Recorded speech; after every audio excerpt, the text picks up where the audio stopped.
3 years after her son's death, Evelyn Carter returns to his grave, only to find a young Spanish woman crying there, with a little girl who looks unmistakably like him. When Isabella Marín reveals that the child is Liam Carter's daughter, Evelyn is forced to confront the consequences of the choice that destroyed her son's happiness.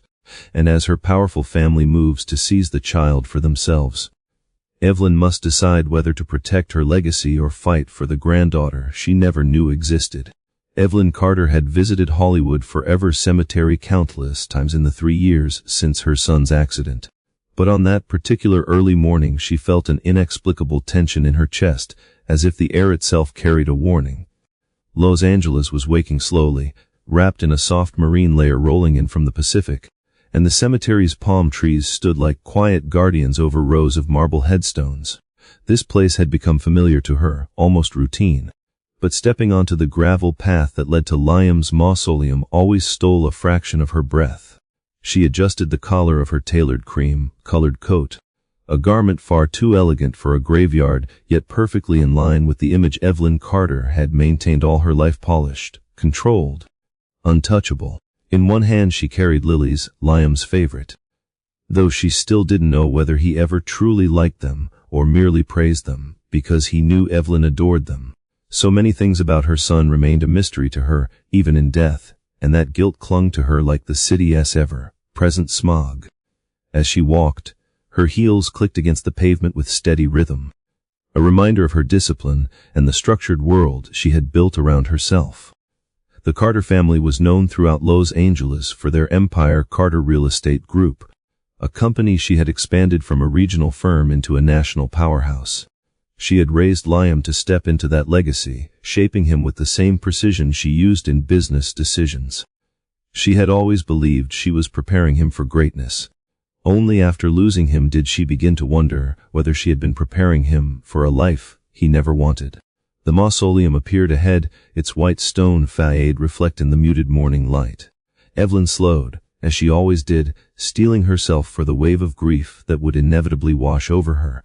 She had mastered every aspect of her life except this one.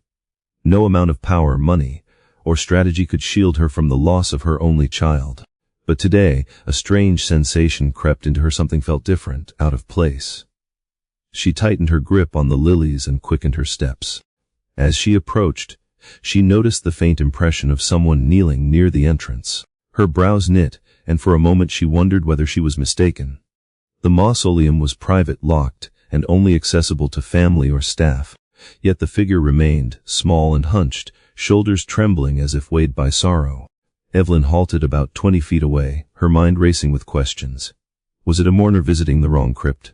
A trespasser? A tourist who had wandered too far? None of those possibilities felt right. When she moved closer, she realized it wasn't just one person. It was a woman in modest clothing, her hair pulled into a messy bun. And in her arms she held a little girl no older than 3. The child clung to her, head tucked into the woman's neck, small fingers gripping fabric with the desperation of someone sensing distress. Evelyn's pulse stuttered. Visitors often wandered the cemetery, but not here. Not at Liam's tomb. Not holding a child who shouldn't even know this place existed. What on earth? Evelyn whispered, the lilies lowering slightly in her hand as another thought formed: uninvited, unwelcome, impossible. The child's hair was dark chestnut, the same shade as Liam's when he was small. The curve of her cheek resembled something she had once kissed 1,000 times. Long before business meetings and legacy planning replaced bedtime stories and family dinners, a cold tremor ran through her. No, it couldn't be. She dismissed the idea instantly, yet it clung stubbornly to the edges of her mind. She stepped forward with the confidence she showed in boardrooms, her voice firm. This area is private. You shouldn't be here. She expected the woman to jump up in shock and rush away, offering apologies. Instead, the woman turned slowly, eyes red and swollen, face pale from crying. Her accent was unmistakable Spanish, gentle yet heavy with emotion. I am sorry, she stammered. I didn't mean to intrude. We were leaving. But Evelyn's eyes were no longer on the woman. They were drawn to the little girl, who lifted her head at the sound of Evelyn's voice. The child's eyes were amber warm, luminous, heartbreakingly familiar. Evelyn's heart faltered completely. She had seen that exact shade every day for 23 years in Liam's face. No photograph, no memory, no passing stranger'd ever carried that precise mixture of gold and honey. Only her son. She inhaled sharply. Who are you? The question sounded harsher than she intended, but she couldn't stop it. And why are you at my son's grave? The woman hesitated, gently bouncing the child as if trying to soothe her. The little girl studied Evelyn with curiosity rather than fear, tilting her head in a gesture so reminiscent of Liam that Evelyn felt her knees weaken. My name is Isabella Marín, the woman finally said, voice unsteady. And this is Sophia. She pressed her cheek to the girl's head protectively before lifting her gaze again. I knew Liam, in New York, a few years ago. The world seemed to tilt beneath Evelyn's feet. New York. Liam had spent 6 months there for a development project. About 3.5 years earlier, the same period, he had come home distant, restless, frustrated with her expectations.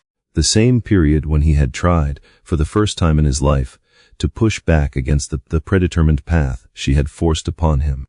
Thoughts tangled violently in her mind. She remembered the night he called her, voice filled with an unfamiliar certainty, saying he had met someone he cared about, someone who wasn't from their world. Evelyn had shut him down instantly. She remembered every word she had said to him, every threat she made, every ounce of pressure she used to pull him home. She had believed she was saving him. Now those memories felt like cracks spreading through glass, revealing a truth she had never considered. Her voice came out hoarse. Why are you here? Isabella looked down as tears gathered again. Because Sophia deserves to know where her father rests. Evelyn froze. Her breath caught painfully, as if the air around her had thickened. That impossible thought she had pushed away earlier surged forward with brutal force.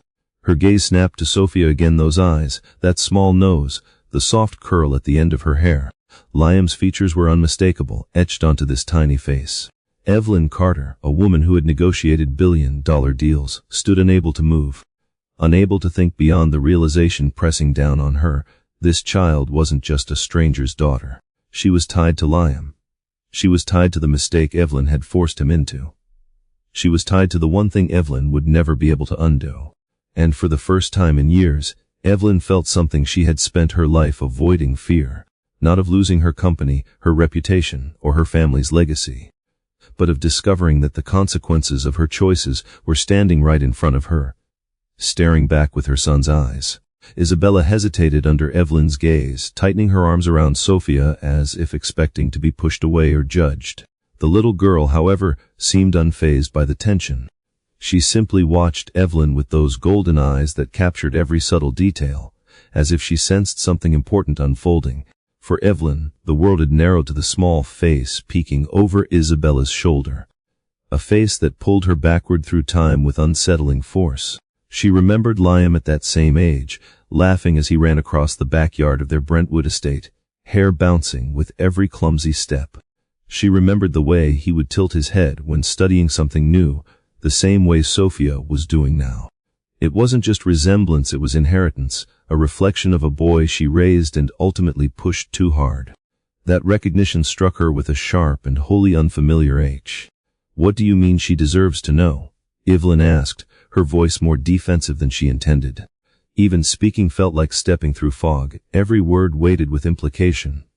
How would she even know who he was? Isabella swallowed, then slowly lowered Sophia onto her own feet.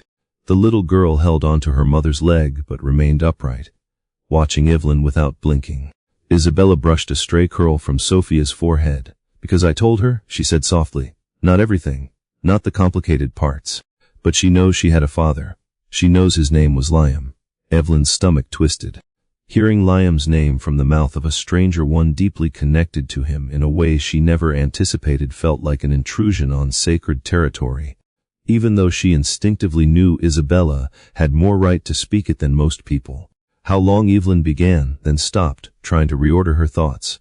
How long were you and Liam involved? Isabella glanced at the mausoleum door, almost as if she were imagining Liam standing there, smiling like he used to. When she looked back at Evelyn, her expression carried something between pride and anguish. 4 months, she answered. 4 months in New York. 4 months that changed everything for me. Evelyn clenched the lilies so tightly the stems bent. 4 months. Long enough for attachment, long enough for plans to form, long enough for a future to seem possible. Liam never mentioned you. Evelyn said, though she already feared the truth buried beneath that statement. She remembered one conversation she had extinguished quickly. Maybe he had wanted to mention Isabella. Maybe he had mentioned her, but not in ways Evelyn recognized because she refused to hear them. Isabella let out a shaky breath. He tried. He wanted to tell you. He was terrified, but he wanted to be honest. I begged him to tell you, actually. I told him he couldn't build a life with me while hiding it from you. Evelyn's pulse hammered in her ears. She recalled the night Liam returned from New York unexpectedly, arriving with questions and doubts he couldn't articulate. He had tried to talk to her, but she had interrupted him, lectured him, redirected him toward responsibility and legacy. She thought she had saved him from distraction. Now she wondered if she had crushed something precious before it had the chance to grow. What happened? Evelyn asked, her voice dropping. Why did he leave you? Isabella blinked harshly, a tear slipping free despite her attempt to hold composure. Because of you, she said without accusation, but with undeniable truth. He said he couldn't face disappointing you. He said you wouldn't approve of someone like me, someone without money, without pedigree, someone you couldn't brag about at your charity galas. The words struck Evelyn like cold water. She lifted her chin out of instinct, the poised posture she adopted when facing criticism, but her chest tightened in a way she couldn't ignore. I never met you, she defended weakly. I never even knew your name. Maybe not, Isabella replied, but he knew how you thought. He knew how you judged people. He knew how you planned his future before he could even imagine his own. The accusation buried itself deep, and Evelyn felt the weight of every choice she'd made on Liam's behalf. Every expectation she forced onto him under the guise of protection. Why didn't you reach out to him when you got pregnant? Evelyn asked, though she dreaded the answer. Isabella looked startled as if she hadn't expected that question. I tried, she said. I called. I emailed. I even messaged some of his friends when he wouldn't respond. But I just never heard back. Evelyn's brows furrowed.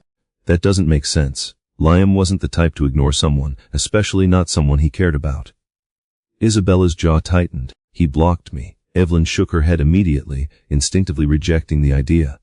Liam wasn't cruel, never had been. He was sensitive, empathetic, sometimes to a fault.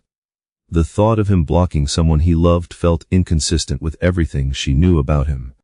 But then she remembered those days after he returned from New York, how he'd become withdrawn, cold, and overwhelmed. He had been carrying something he couldn't share.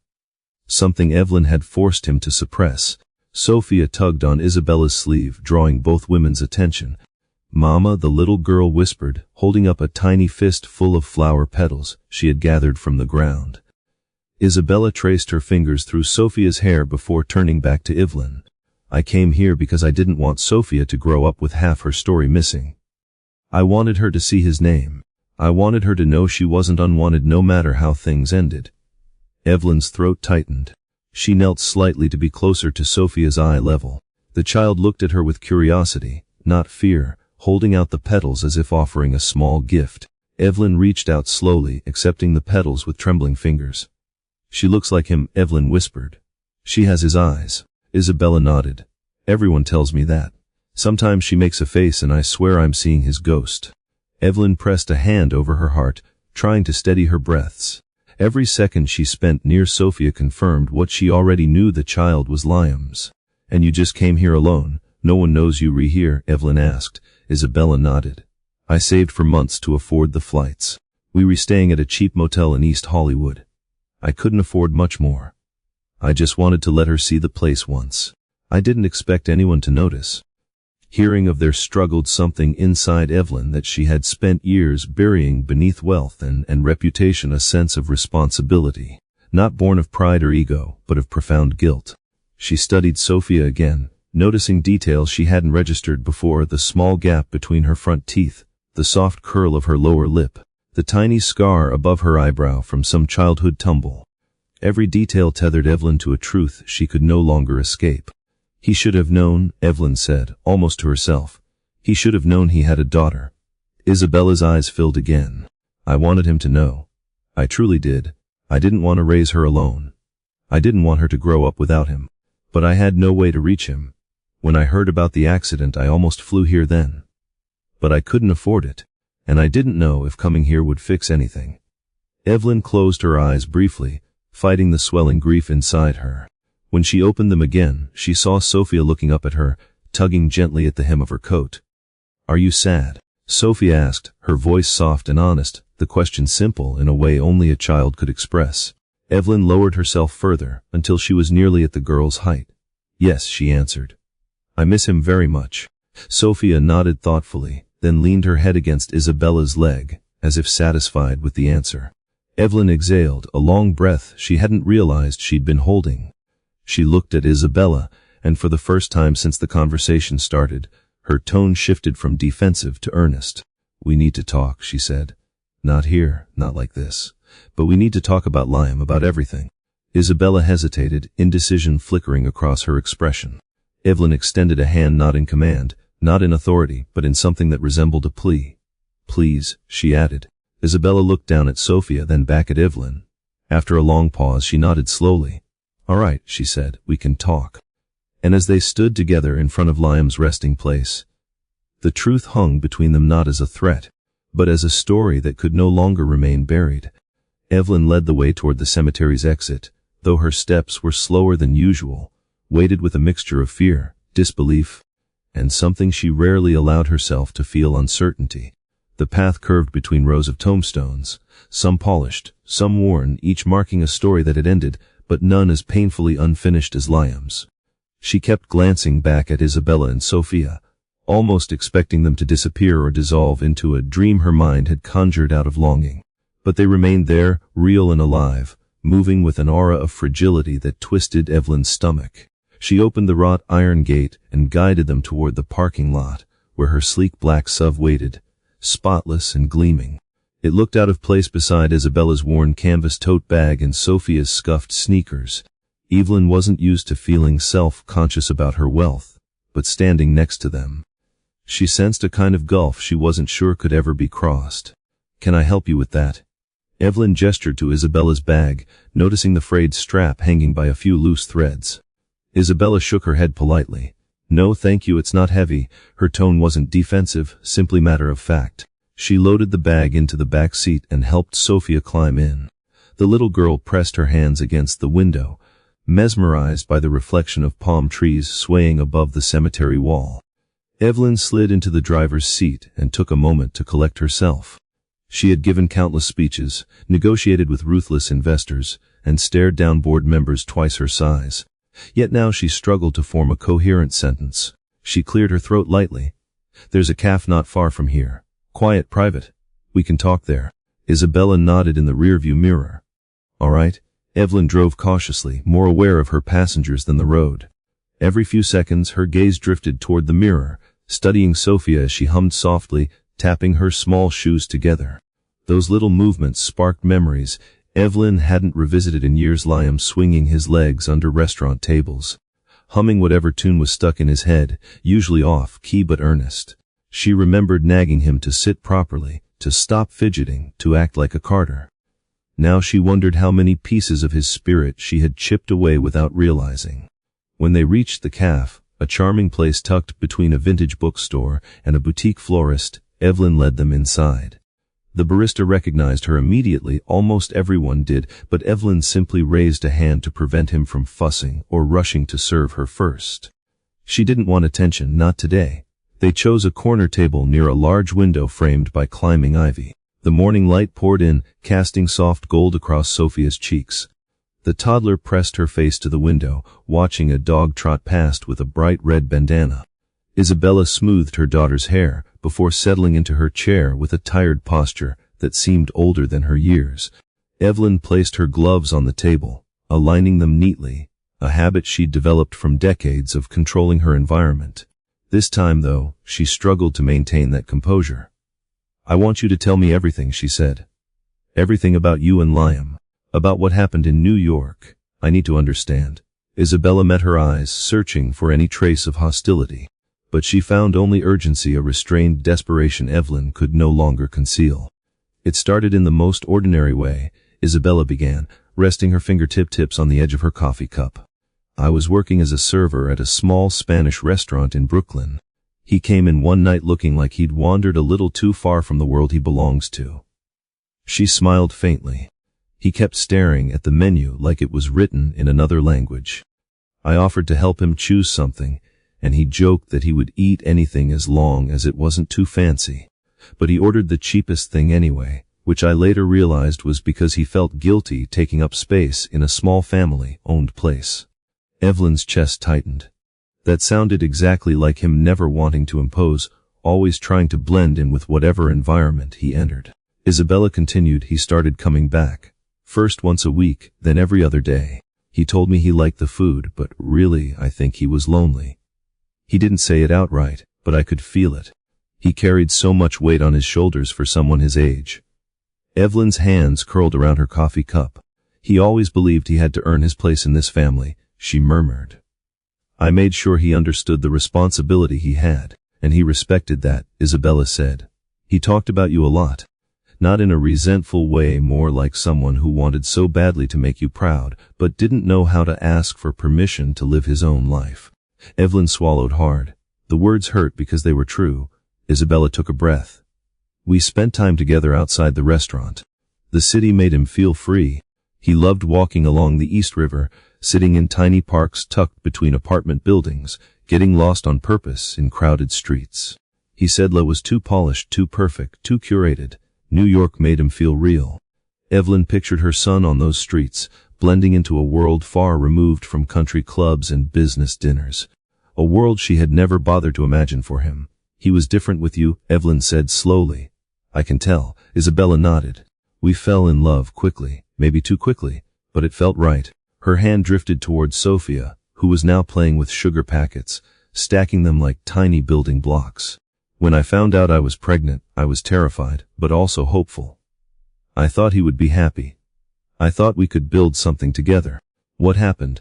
Evelyn forced herself to ask. What changed? Isabella's expression hardened with remembered pain. He called you. Evelyn felt her breath catch. The moment in question flooded back. Liam standing in her office doorway, hesitant, conflicted. She remembered brushing him off, telling him they'd discuss things later, once he refocused on work.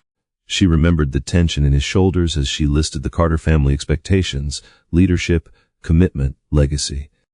And she remembered one sentence she uttered without hesitation, believing it to be wise guidance. Don't let temporary distractions pull you away from the future you were meant to have.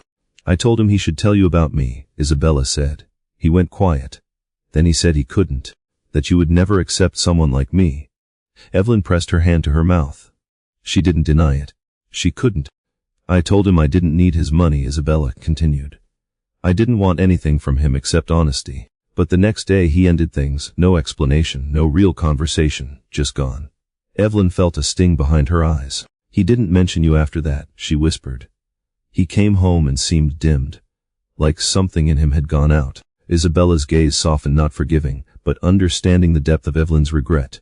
He wasn't cruel, she said. He was torn. I don't blame him for being overwhelmed, but I do wish he had fought for himself. Evelyn bowed her head slightly. He was raised to be who I wanted him to be, she admitted. Not who he wanted to be. Sophia suddenly reached across the table toward Evelyn's gloves, fascinated by the soft leather. Evelyn chuckled quietly and handed one to her. Sophia giggled as she tried to fit her tiny hand inside it. Watching her, Evelyn felt an unfamiliar warmth spread through her chest, something protective, instinctive. Something maternal. Does she know? Evelyn asked softly. Does she know who her father was, beyond his name? Isabella brushed a hand over her daughter's cheek. She knows he was kind. She knows he lived far away. She knows he isn't here anymore.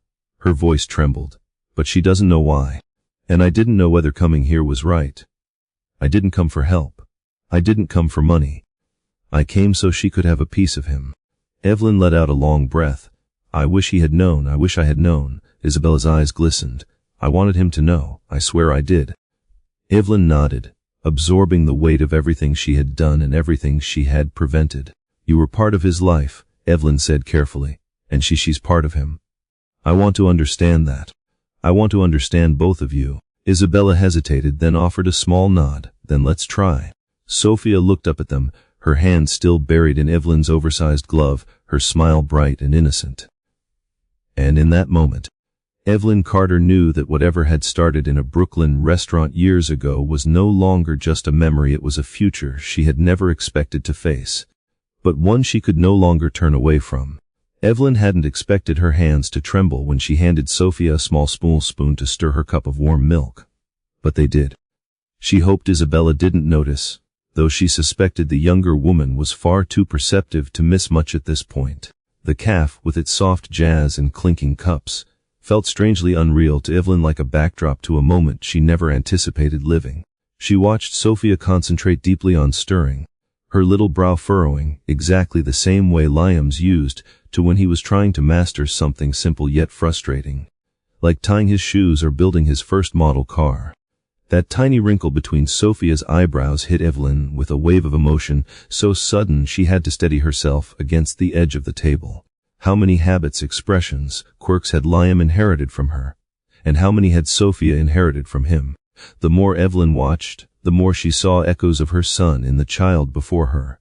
Sophia's curious glances, the way she tapped her feet lightly, the rhythmic little hum she made while thinking every piece was a puzzle fragment that pulled Evelyn backward through time. She could almost hear Liam's small voice asking question after question as they walked through the gardens at their estate. He had always wanted to know how everything worked. He had always needed answers. And now here was this little girl, Liam's little girl, mirroring him unconsciously, as if his spirit had woven itself into her bones. Evelyn's throat tightened again. She pressed her hand to her chest, as though that could steady the chaotic pounding there. The truth was becoming impossible to ignore. She was beginning to feel something she hadn't allowed herself in years. Something she had buried under layers of ambition and control. She was feeling maternal, not in the polished, performative way she'd navigated Liam's childhood, choosing the best schools, the best tutors, the best opportunities, but in a raw, instinctive way. It wasn't about image. It wasn't about legacy. It was something simpler, something vulnerable, the desire to protect. Sophia, oblivious to the emotional unraveling happening across the table, pushed the cup toward Evelyn. "Try," she said proudly, showing off her stirring work like a masterpiece. Evelyn smiled despite the ache in her chest. "You did a wonderful job," she said, tasting the warm milk. "Perfect." Sophia beamed, and the brightness of that smile lit up something deep inside Evelyn, something she hadn't felt since Liam was 5 years old and brought her a messy, lopsided drawing of a house with a single stick figure woman he labeled Mom. She remembered thanking him, telling him it was lovely, and then leaving for a business meeting 10 minutes later. She remembered the disappointment in his eyes. Regret pricked sharp and unforgiving at the back of her mind. As she watched Sophia's enthusiasm, Evelyn found herself wondering if she had been a different kind of mother, softer, more present, less fixated on success. Would Liam still be alive? Would he have fought for Isabella instead of surrendering to Evelyn's expectations? Would he have known he had a child waiting for him? The question stabbed at her until she felt short of breath. No boardroom confrontation had ever shaken her like this moment in a small cafe with a 3-year-old. She cleared her throat and turned to Isabella, who had been observing the growing connection with quiet caution. "She's extraordinary," Evelyn said, her voice lower than usual. Isabella's expression softened. "She is. She reminds me of him every day." Evelyn didn't answer right away. Her gaze was fixed on Sophia again, this time studying the delicate curve of her cheeks, the way her small hands moved with the same restless energy Liam once had. When Sophia turned to look directly at Evelyn, their eyes met for a long moment. Evelyn felt as if she were staring straight into her son's childhood. A sharp breath escaped her. She tried to disguise it, but Isabella noticed. "You see it, don't you?" Isabella asked gently. Evelyn swallowed, her throat dry. "Yes, more than I expected, more than I was prepared for." She reached out tentatively, brushing a strand of hair away from Sophia's forehead. The child didn't flinch. Instead, she leaned into Evelyn's touch, accepting it with natural ease. That small gesture, so simple yet so intimate, caused something inside Evelyn to unravel. She remembered how Liam used to do the same, press his head into her palm when he was tired or wanted comfort. It was a habit he outgrew long before she was ready to lose it. Now, seeing the gesture again through Sophia felt like being given a second chance she didn't deserve. Isabella watched the moment with a mixture of relief and hesitation. "She's always been good with people," she said softly. "But with you, I don't know." She seems drawn to you. Evelyn hesitated, wrestling with a confession she had never voiced. Children have a way of sensing things adults overlook, she murmured. She may recognize something familiar in me. Isabella nodded. Maybe. But Evelyn wasn't done. Her eyes remained on Sophia as she finally said the truth out loud. I see Liam in her, everywhere, in her face, in the way she moves, in the way she looks at the world. Her voice trembled on the last word. And I can't help thinking how different things could have been. Isabella bit her lip, her own emotions flickering across her features. I think about that every day, she said. About what could have been. What should have been. Evelyn's gaze dropped to her hands, which were clasped so tightly her knuckles had gone pale. I failed him, she whispered. I didn't realize it then. I told myself I was doing what was best for him. Preparing him for the future. Shaping him into the leader he needed to be. Her voice cracked as she forced herself to continue. But in doing that, I stopped listening to him. I stopped seeing who he actually was. Isabella didn't interrupt. She simply reached forward and placed a steadying hand on Evelyn's wrist. The gesture surprised them both. You can't change the past, Isabella said gently. But maybe you can be part of her future. Evelyn's eyes lifted, meeting Isabella's with unexpected vulnerability. No one spoke for several seconds, not out of avoidance, but because both women understood the gravity of what had been said. Sophia, blissfully unaware of the emotional storm swirling around her, leaned across the table and placed her tiny hand on top of Evelyn's. The glove she had been playing with earlier slipped from her other hand onto the floor. Evelyn's breath caught again. The warmth of Sophia's hand, small, trusting, impossibly gentle, made her feel something she never allowed herself to feel without restraint. Hope. She likes you, Isabella said softly. A lot. Evelyn blinked, trying to maintain composure. I like her too, she admitted. More than I expected. More than I know how to handle. Isabella offered a sympathetic smile. You don't have to handle it all at once. But Evelyn wasn't sure. The floodgates had opened, and every memory of Liam now played behind her eyes like an old home movie. His first steps, his scraped knees, the night he cried after losing a school election, the afternoons he begged her to take him to the beach, even though she always had meetings. She had spent so long running from the grief of losing him that seeing Sophia now felt like both a gift and a wound. A gift, because a part of Liam lived on. A wound, because she had missed out on 3 years of his daughter's life. She blinked rapidly to clear the tears gathering at the corners of her eyes. I should have known, she murmured. I should have felt it somehow. I should have sensed that he left something behind. Isabella shook her head. You're not a mind reader, Evelyn. And Liam, he wasn't himself at the end. He was trying so hard to pretend everything was fine. Evelyn pressed her lips together. I noticed, but I didn't ask. I didn't want to hear the truth. It would have meant admitting that I wasn't in control. Isabella gave her a sympathetic look. No parent has full control. They just think they do. Sophia suddenly climbed into Evelyn's lap as if she had done it 100 times before. The movement startled Evelyn so much she froze. Sophia nestled comfortably against her, resting her head against Evelyn's chest. The weight of the child, the smell of her hair, the soft rhythm of her breathing, it all felt heartbreakingly familiar. Evelyn slowly wrapped her arms around the little girl, pulling her close with a tenderness that surprised even her. Her heart swelled with fierce affection, and she pressed her cheek to the top of Sophia's head, breathing her in. The child fit perfectly against her, as if nature had carved out a space for her long before either of them knew it existed. I can't lose her, Evelyn whispered to herself without thinking. The words slipped out raw and unfiltered. Isabella heard them, and for the first time since arriving in Los Angeles, the uncertainty in her eyes shifted into the possibility of trust. When they stepped out of the cafe, Evelyn instinctively reached for Sophia's hand, and the little girl took it without hesitation, wobbling slightly as she adjusted to the height difference. Isabella watched the interaction closely, torn between gratitude and anxiety. Her expression caught somewhere between wanting to trust Evelyn and wanting to grab her daughter and run. The bright California sun had burned away the morning haze, leaving the streets warm and golden. Evelyn paused beside her SUV, turning to Isabella with that poised confidence she had perfected over years of commanding boardrooms. But now her voice held a note of vulnerability. I'd like you both to come to my home, she said. We shouldn't rush this, and there's more we need to talk about. Her tone was careful, as if she feared one wrong word would make Isabella retreat. Isabella hesitated, gripping the strap of her worn tote bag as though it might steady her. She glanced at Sophia, who was twirling near the car, humming a small tune. "Your home," Isabella repeated, as if tasting the words. I don't know if that's a good idea." Evelyn softened her voice. "You're safe with me. I promise you that. I just want to understand, and I want you to understand me." Isabella's features tightened with conflict, and Evelyn could almost hear the internal battles happening in her head. Fear of being overpowered. Fear of stepping into a world she didn't belong in. Fear of trusting the woman who unintentionally destroyed her past. But then Sophia ran up and tugged Isabella's hand. "Mama, go," she said with childlike certainty, pointing to Evelyn. "I like her." The innocence of the statement landed like a gentle push. Isabella exhaled slowly, her shoulders dropping in surrender. "All right," she said. "We'll come." Evelyn felt a strange flutter in her chest, a mixture of relief and pressure.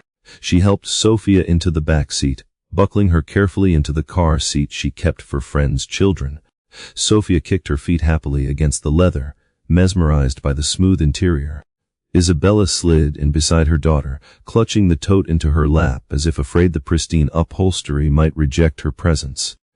Evelyn started the engine, and the soft purr filled the space, a stark contrast to the tension simmering between them. As she pulled out onto Melrose Avenue, Evelyn caught Isabella's eyes in the rearview mirror. Isabella looked uneasy, watching buildings rush past as if she needed the visual distraction to avoid thinking too deeply.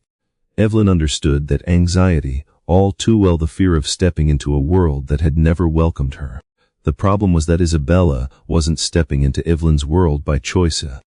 She was stepping into it because fate had thrown their lives together in the most unexpected way. And Evelyn knew that once Isabella saw the Carter estate, the disparity between them would become impossible to ignore. Sophia chattered in the back seat about the birds she saw outside, the shapes of clouds, the color of passing cars.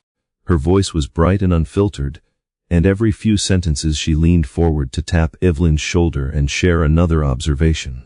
Evelyn responded gently, laughing when Sophia insisted a cloud looked like a giant cupcake. Isabella watched the interaction, her lips pressed tightly as if trying to decipher Evelyn's intentions. She had spent years raising Sophia alone, protecting her fiercely from disappointment and instability. Watching someone like Evelyn, a woman of wealth, influence, and emotional walls, bond with her daughter so quickly was unsettling. It made Isabella fear that she could be losing something without even realizing it. Traffic slowed as they neared Brentwood, where palm-lined streets grew wider and the houses grew larger. Isabella shifted uncomfortably, her grip tightening on Sophia's small hand. "You live here?" she asked quietly when they passed gated driveways and immaculate lawns. "Yes," Evelyn said. "I've lived here since Liam was a child." Isabella glanced at her daughter, who was now pressing her face against the window with awe. "It's beautiful," Isabella murmured, though her tone carried a hint of dread. Evelyn heard it. "It's just a house," she said softly. "What matters right now is what happens inside it." Isabella didn't respond, but Evelyn saw the way she pulled Sophia closer. The way her gaze darted between mansions as if preparing herself for judgment. When they turned into a long driveway lined with trimmed hedges and blooming hydrangeas, Isabella's breath caught. The Carter home was a sprawling estate with white stone columns, tall windows reflecting the sunlight, and a wraparound porch decorated with cascading vines. It looked like something from a lifestyle magazine or a place celebrities rented for photo shoots. Evelyn parked near the entrance, feeling Isabella's energy stiffen like a taut wire ready to snap.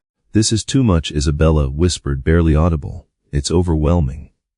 Evelyn put the car in park and turned fully toward her. "I understand how it seems, but please don't let the house intimidate you. It doesn't matter to me right now. You and Sophia do." Isabella blinked rapidly, as if holding back emotion she refused to show. Sophia, unaware of her mother's discomfort, pointed excitedly at a stone fountain shaped like a swan. "Mama, look!" "Water bird." Isabella managed a soft smile and kissed her daughter's head, but Evelyn saw it. Fear had threaded itself deep into Isabella's posture. Not fear of danger, but fear of belonging nowhere, fear of being compared, fear of being judged, fear of losing control of the little world she had worked so hard to build for her daughter. Evelyn stepped out first and opened the back door, offering a hand to Sophia. The little girl jumped happily into Evelyn's arms, giggling as the cool breeze brushed her cheeks. Evelyn hugged her gently, feeling the warmth of the child against her chest. Isabella emerged slowly from the car, her eyes darting across the property with caution. Evelyn approached her, keeping her tone calm. "You don't need to worry about looking out of place," she said. "I invited you. You belong here as long as you want to be." Isabella lifted her chin slightly, regaining a sliver of her usual strength. "I didn't come here to feel small," she said. "I came because Sophia deserves the truth." Evelyn nodded, "And that's exactly why I want you here." They walked toward the entrance where large wooden doors stretched high above them. As they opened, the interior revealed sweeping ceilings, polished marble floors, and sunlight streaming through floor-to-ceiling windows. Sophia gasped and clapped her hands, enchanted by the spaciousness. Isabella, however, stiffened again, her eyes taking in the impressive architecture with growing unease. Evelyn placed a hand gently on her shoulder. "It's just a home," she repeated quietly, "not a measuring stick." They stepped inside together, Sophia twirling beneath the chandelier as Isabella's heartbeat quickened. She felt swallowed by the luxury, but she also sensed something unexpected. Evelyn wasn't flaunting the house, wasn't treating it like a stage. She moved through it with the cool detachment of someone who had long ago realized grandeur wasn't the answer to loneliness. Isabella watched her and slowly understood Evelyn wasn't showing off. She was trying, in her own imperfect way, to open a door that had been locked for decades, and for the first time since arriving in Los Angeles. Isabella allowed herself to believe that maybe, just maybe, they were stepping into something that could change all their lives. The moment Isabella stepped into the grand foyer, she felt her lungs tighten as if the air inside the Carter mansion was heavier, thicker, made of something she wasn't accustomed to breathing. Marble floors stretched beneath her feet like an endless sheet of ice, polished so clean she could see blurred reflections staring back at her. A sweeping staircase curved upward like an elaborate sculpture from a museum, and chandeliers cascaded overhead, catching sunlight and scattering it across the walls in glittering fragments. Sophia squealed in delight and ran toward a patch of rainbow light on the floor, hopping from one colored reflection to the next as if playing an invented game. Isabella wanted to call her back, to hold her close, to keep her from touching anything expensive enough to buy their entire apartment building in Madrid. But Sophia's joy was contagious, bright and unrestrained, and something in Evelyn's expression told Isabella it was all right to let her daughter explore. Evelyn watched the little girl dart around the foyer, her movements light and curious, and a wistful smile softened her face. For a moment, Isabella saw not the powerful CEO who commanded rooms with a glance, but a mother remembering what it felt like to have a child fill these halls with laughter. Evelyn approached her slowly, hands clasped in front of her, an uncharacteristic hesitancy in her posture. "Liam used to run through this house the same way," she said. "He'd chase the light from that chandelier for hours. He said it looked like tiny stars that escaped from the sky." Isabella forced herself to breathe steadily. Hearing Liam's name spoken in this house, his house felt like walking into a memory she never had the chance to share. "He must have been a sweet child," Isabella said softly. Evelyn nodded, her eyes drifting to the staircase as if replaying 1,000 moments only she had witnessed. "He was gentle," Evelyn said, "never the type to throw tantrums or demand attention. He liked small things, quiet adventures, stories, puzzles." She paused, pressing a hand to her chest as if steadying herself. "But I didn't understand that. I thought he needed to be louder, stronger, more assertive. I think I was afraid he would grow up soft, and I believed softness made you vulnerable." Isabella sensed the raw honesty in those words, the way Evelyn was deliberately lowering her defenses in an attempt to bridge the distance between them. Evelyn gestured toward a long hallway. "Let me show you something," she said. Isabella reluctantly followed, each step echoing like an intrusion. The hallway walls were lined with framed photographs, black and white portraits of the Carter family throughout generations. Formal images of men in tailored suits and women standing statuesque in pearls. But scattered between the grandeur were smaller frames, more personal ones. Liam at age 2 with chocolate smeared across his face. Liam in a Halloween costume dressed as a pirate. Liam asleep on the couch with a book open on his chest. Isabella paused in front of one in particular, a photo of Liam around 10 years old, sitting on the front steps of the house with a shy smile, hugging a puppy with scruffy fur. He looks happy, Isabella murmured. Evelyn stepped beside her. That dog lived to be 16, she said. Liam named him Baxter. He found him wandering outside the gate one morning, shivering and filthy. He begged me to let him keep it. I said no at first. Isabella lowered her eyes. Of course you did. Evelyn didn't flinch. She nodded slowly. Yes. I thought a stray was beneath us. But Liam wouldn't eat, wouldn't sleep, wouldn't even speak to me until I agreed. Baxter became his best friend.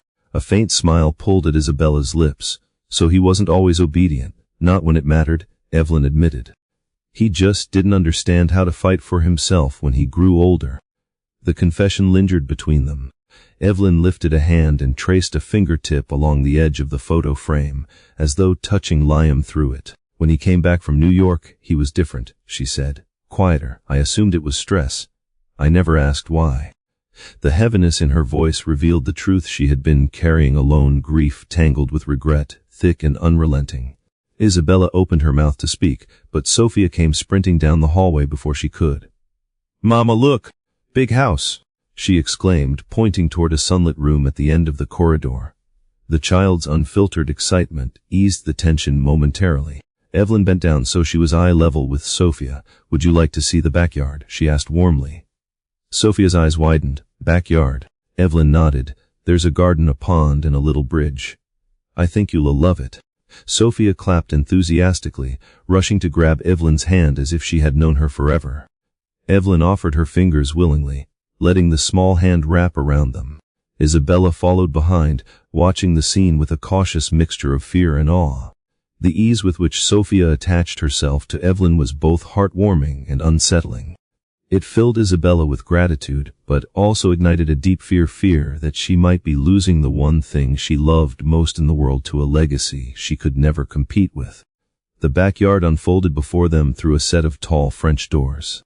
A lush garden stretched out in vibrant green and floral colors, with stone pathways weaving through rose bushes, lavender rose, and a sprawling oak tree that cast a large patch of shade beneath its branches. Sophia gasped when she saw koi fish swimming lazily in a pond shaped like a teardrop. She tugged Evelyn's hand again. Fishies! Evelyn laughed softly. Yes, fishies. Liam used to feed them every morning. Isabella stepped onto the patio and felt a strange dizziness hit her. She was standing in the childhood world of the man she loved, a world she was never meant to enter, never invited to be part of. And yet, here she was, trailing behind Evelyn and Sophia as if she belonged. Isabella sat on a wooden bench near the roses, watching Sophia kneel beside the pond while Evelyn crouched next to her, speaking gently, pointing to each fish and naming their colors. The sight was almost too much. Evelyn, the woman Isabella once blamed for destroying her life, kneeling beside her daughter with genuine tenderness. Isabella felt her throat constrict. She pressed the back of her hand to her mouth, emotions swirling too quickly to contain. Evelyn glanced back, noticing her expression immediately. She stood and walked toward Isabella, her voice soft. You can sit inside if this is overwhelming. Isabella shook her head. No, I never imagined any of this. I never imagined she would. Her voice broke. I never imagined she would have a grandmother. Evelyn inhaled sharply. She sat beside Isabella, leaving only a few inches between them. I never imagined I'd have another chance to be one, she said. But I am trying, Isabella. I truly am. Isabella looked away, unsure how to process the sincerity in Evelyn's tone. She had spent so long resenting this woman, blaming her for the whirlwind of heartbreak that followed Liam's departure. But now, sitting here beside her, in the heart of the Carter estate, she couldn't deny that Evelyn was trying clumsily at times, overbearing at others, but trying with the kind of urgency that only regret could produce. Sophia turned and waved both arms. Mama! Evelyn? Come see! She pointed at a particularly large koi with shimmering gold scales. Evelyn's lips curled into a smile that carried both joy and pain. She has his curiosity, Evelyn whispered. Isabella nodded, and his heart. Evelyn blinked as though fighting back tears she didn't want Isabella to see. Then I want to know her, Evelyn said quietly. And I want her to know me, not the version of me the world sees. The version Liam needed, and I wasn't. Isabella swallowed hard. And what about me? She asked, voice trembling. What do you want from me? Evelyn met her gaze with a steadiness that surprised both of them. I want us to try, she said, for her. For what Liam left behind. Isabella didn't answer, not aloud. But when Sophia ran back and threw herself into both their arms, pressing her small body into the space between them, Evelyn and Isabella exchanged a look that said more than words ever could. Evelyn led Isabella through a side entrance into a cozy sitting room, a stark contrast to the mansion's grand architecture. The space was warm with soft cream-colored sofas, oak shelves filled with books, and framed sketches that looked hand-drawn. Isabella instantly noticed the difference.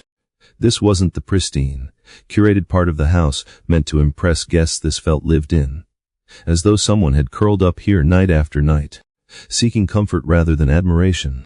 Sophia plopped onto a thick rug and immediately began playing with wooden blocks she had discovered in a woven basket, humming to herself as she built a lopsided tower. Evelyn gestured for Isabella to sit. She perched on the edge of the sofa, back straight, fingers twisting nervously in her lap. Evelyn sat across from her, the morning light streaming behind her, casting soft shadows on her face. For a long moment, neither woman spoke, but not in a strained or awkward way. It was as if both were gathering courage. Evelyn finally exhaled and rested her elbows on her knees. "There's a lot you don't know about Liam's life here," she began, her voice low. "And most of it is my fault." Isabella didn't respond. She simply watched, guarded but listening. Evelyn picked up a small photo frame from the coffee table. It showed Liam at around 12 years old, dressed in a suit, standing stiffly beside her. His smile was polite but lifeless. Isabella felt her heart tighten at the sight. He hated dressing up, Evelyn admitted. But every weekend there was a charity gala, a networking brunch, a board reception. I dragged him to all of them. I said it was important for his future. Isabella's jaw clenched. "But he was a child." Evelyn nodded. "Yes, and I made him live like an adult." She set the frame down, her hands visibly trembling for the first time. "I thought I was shaping him into someone strong, someone capable, someone worthy of the Carter legacy.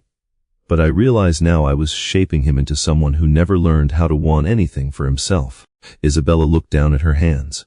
"When he was with me," she said softly, "he talked about wanting a small life. A simple one. He said he'd never had that." Evelyn's breath hitched. "He used to whisper that too, when he was very small. He would say he wanted to be a teacher someday.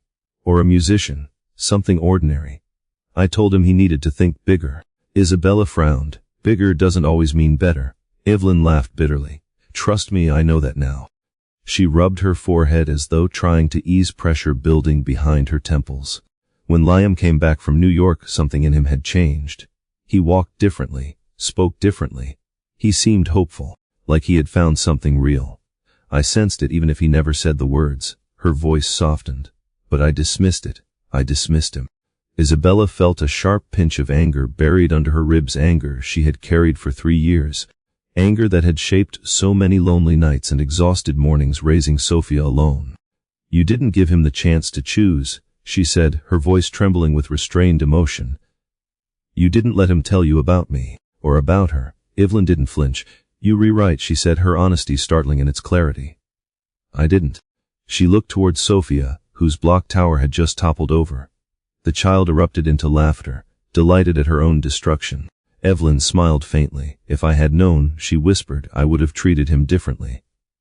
I would have tried at least." Isabella shook her head. "You can't say that, not now, not when he's gone." Evelyn inhaled sharply. "I know. But I wish I could have told him that I was proud of him, not for being a Carter, but for being himself."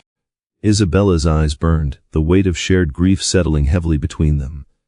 "He always talked about wanting to be enough," she said. "For you. For the world, for himself. I used to tell him he was enough. But he didn't believe me." Evelyn sat back, stunned. "I never realized how deeply he struggled with that. I thought ambition was something I needed to instill in him. I didn't know he was drowning in it."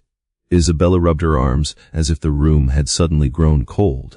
"He told me he felt like he was living a life that wasn't his. Like he was playing a role in a movie directed by you." Evelyn closed her eyes. "He was. I directed every scene. Every line, every shot. And now I'm wondering if I ever knew who he really was." She looked up at Isabella, her eyes glossy. "But you did." Isabella blinked, startled by the vulnerability in Evelyn's voice. "I only knew the part he let me see," she said. "The part that wasn't afraid to dream." Evelyn nodded slowly. "That was the part I shut down. Not intentionally, but relentlessly." She leaned back and wiped at her eyes before any tear could fall. And now I am sitting here, face to face with the woman who gave him the one thing I never could: freedom. Isabella didn't know how to respond. She wasn't used to seeing wealthy, powerful people admit they were wrong. It felt surreal, almost disorienting. Sophia crawled onto the couch beside Evelyn and snuggled into her lap without a second thought. Evelyn froze, then slowly wrapped an arm around the child, her posture softening as Sophia traced her fingers along the gold buttons of Evelyn's blouse. Isabella watched the scene unfold, her chest tightening with a complicated mixture of fear, possessiveness, and gratitude. "She likes you too much," Isabella whispered, attempting a laugh but failing. "She shouldn't get attached." Evelyn looked at her sharply. "Why not?" Isabella swallowed. "Because attachments end, people leave, and I can't let her get hurt." Evelyn's voice softened to a surprising tenderness. "I'm not going anywhere." Isabella looked away, tears pooling despite her efforts to blink them back. "People say that," she whispered, "but they don't always mean it." Evelyn shook her head. "I mean it. Whatever happens between us, whatever we decide about the future, you need to know something." She stroked Sophia's hair, her voice gentle. "I lost my son. I didn't know he had a daughter. I didn't know he had a piece of himself left in the world. But now that I do, I will never walk away from her. Or from you." Isabella's chest tightened. "Why from me?" Evelyn held her gaze. "Because you were the only person who truly knew him, and the only person Sophia has ever had. You matter because she matters, and she matters because Liam mattered." Isabella's breath caught. For the first time since stepping into the mansion, she didn't feel small. She didn't feel threatened. She felt seen. Sophia leaned back against Evelyn, tiny fingers wrapping around Evelyn's hand as though sealing some quiet promise neither of them fully understood yet. Isabella watched the way Evelyn held her daughter, gentle, reverent, almost sacred, and felt the steel walls she'd built around her heart start to soften. She didn't trust easily. She couldn't.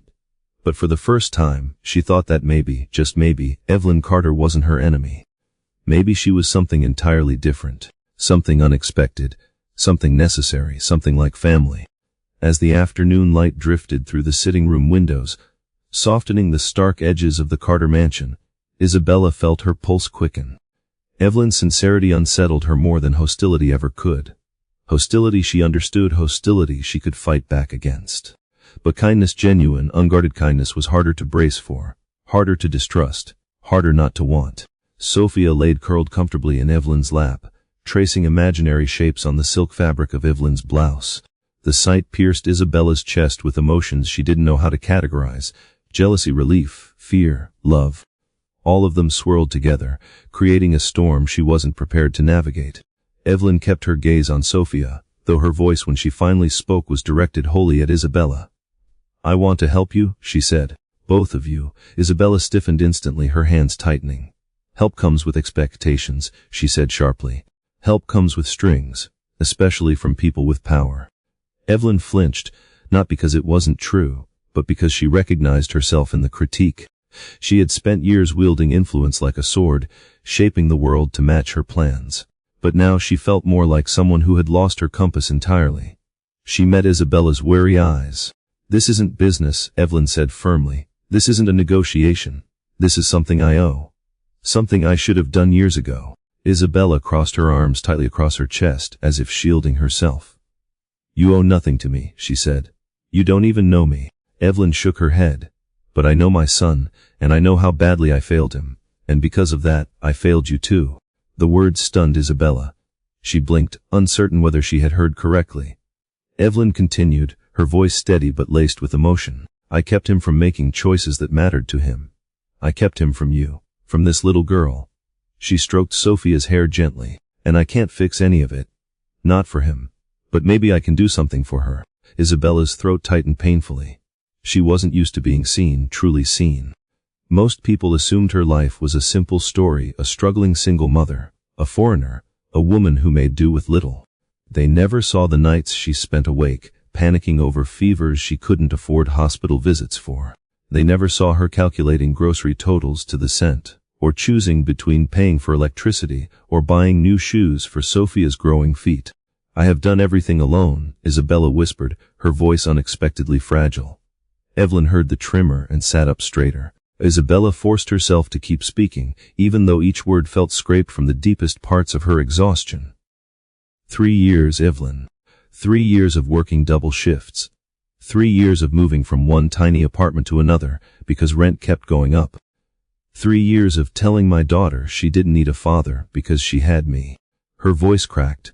3 years of wondering what I did wrong to make him leave. Evelyn's breath stuttered. Isabella, you don't understand, Isabella said, shaking her head. He disappeared. The man I loved vanished without goodbye, without explanation. I thought he regretted me. I thought he regretted us. Her eyes glistened with tears she refused to let fall. And then I find out he died. And that he didn't even know about her. Evelyn's stomach twisted. Every word Isabella spoke was a blade twisting deeper into the realization of what she had taken from both of them. I didn't know, Evelyn whispered, her voice raw. I didn't know any of this. You didn't want to know, Isabella corrected quietly. Evelyn opened her mouth, then closed it. The accusation was fair, and she had no defense. Sophia looked up at her mother, confused by the tension she felt but couldn't understand. Evelyn gently placed Sophia onto the rug with her blocks and then turned back to Isabella. You rewrite, she said. I didn't want to know. I was so focused on who I wanted Liam to become that I didn't see who he actually was. And I didn't see who mattered to him. Isabella's shoulders slumped, exhaustion replacing anger. I'm tired, she admitted. I'm tired of pretending I can handle everything. I'm tired of being told to be strong. I'm tired of being afraid. She pressed a hand to her forehead. And I'm terrified that if I let anyone close, even you, they'll take her from me. Evelyn froze. The fear behind Isabella's voice was visceral, raw, and unmistakably familiar. It was the fear of losing something more important than breathing. Evelyn leaned forward. I would never take her from you. Isabella lifted her chin, eyes shining with unspoken challenge. You say that now. But you, Ria Carter. You were used to getting what you want. And once you want something, she gestured around the mansion. This world swallows people like me. Evelyn swallowed hard. I don't want to swallow you. I want to support you. Isabella laughed, but the sound was hollow. Support always comes with a cost. I can't afford debt to someone like you.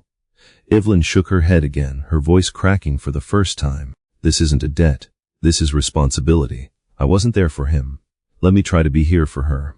Isabella stared at her for a long moment, trying to decipher the sincerity in Evelyn's face.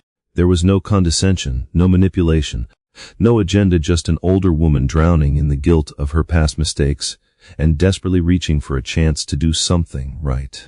You can't protect us from everything, Isabella said quietly. Even if you wanted to. Evelyn's voice softened into something that felt like a vow.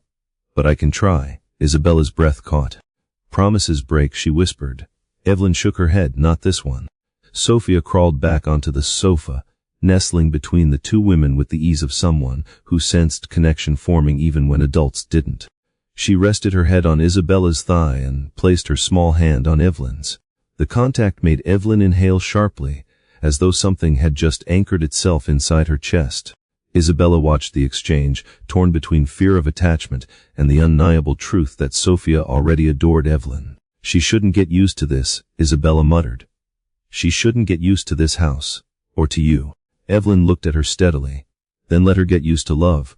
Everything else can come later. Isabella exhaled shakily. Love gets messy. Evelyn's lips twitched into a sad smile. So does grief and life and family. But that doesn't mean we shouldn't try. Sophia climbed into her lap again, this time with her favorite block clenched in her hand. She placed it in Evelyn's palm, a silent gift, small but meaningful. Evelyn stared at the tiny, worn piece of wood as if it were the most precious gemstone she had ever held. She trusts you, Isabella said softly, almost reluctantly. Kids don't trust easily. Evelyn looked up, her eyes shining.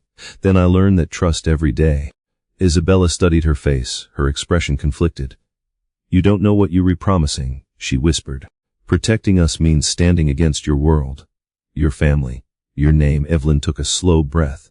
Then I will stand against all of it. Isabella blinked, stunned. Why? Evelyn looked at her with quiet certainty. Because Sophia is Liam's daughter. And because you loved him when I didn't let him love himself. That makes both of you worth fighting for.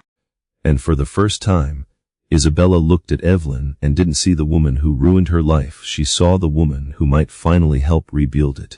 As the afternoon gradually edged toward evening, Evelyn rose from the sofa and brushed a gentle hand over Sophia's hair. You should both stay for dinner, she said, her tone casual, but the invitation carried weight that neither woman could ignore.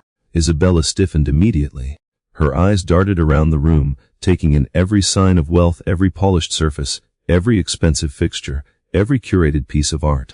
She felt the way a stray cat might feel after being allowed inside a palace, wary, out of place, and far too aware that one wrong move could shatter the fragile moment they'd created. "We can't stay," Isabella said quickly. "We're not dressed for it." She bit back the rest, but Evelyn understood anyway. "You don't have to be anything in this house," Evelyn said. "You guests. Liam would want this."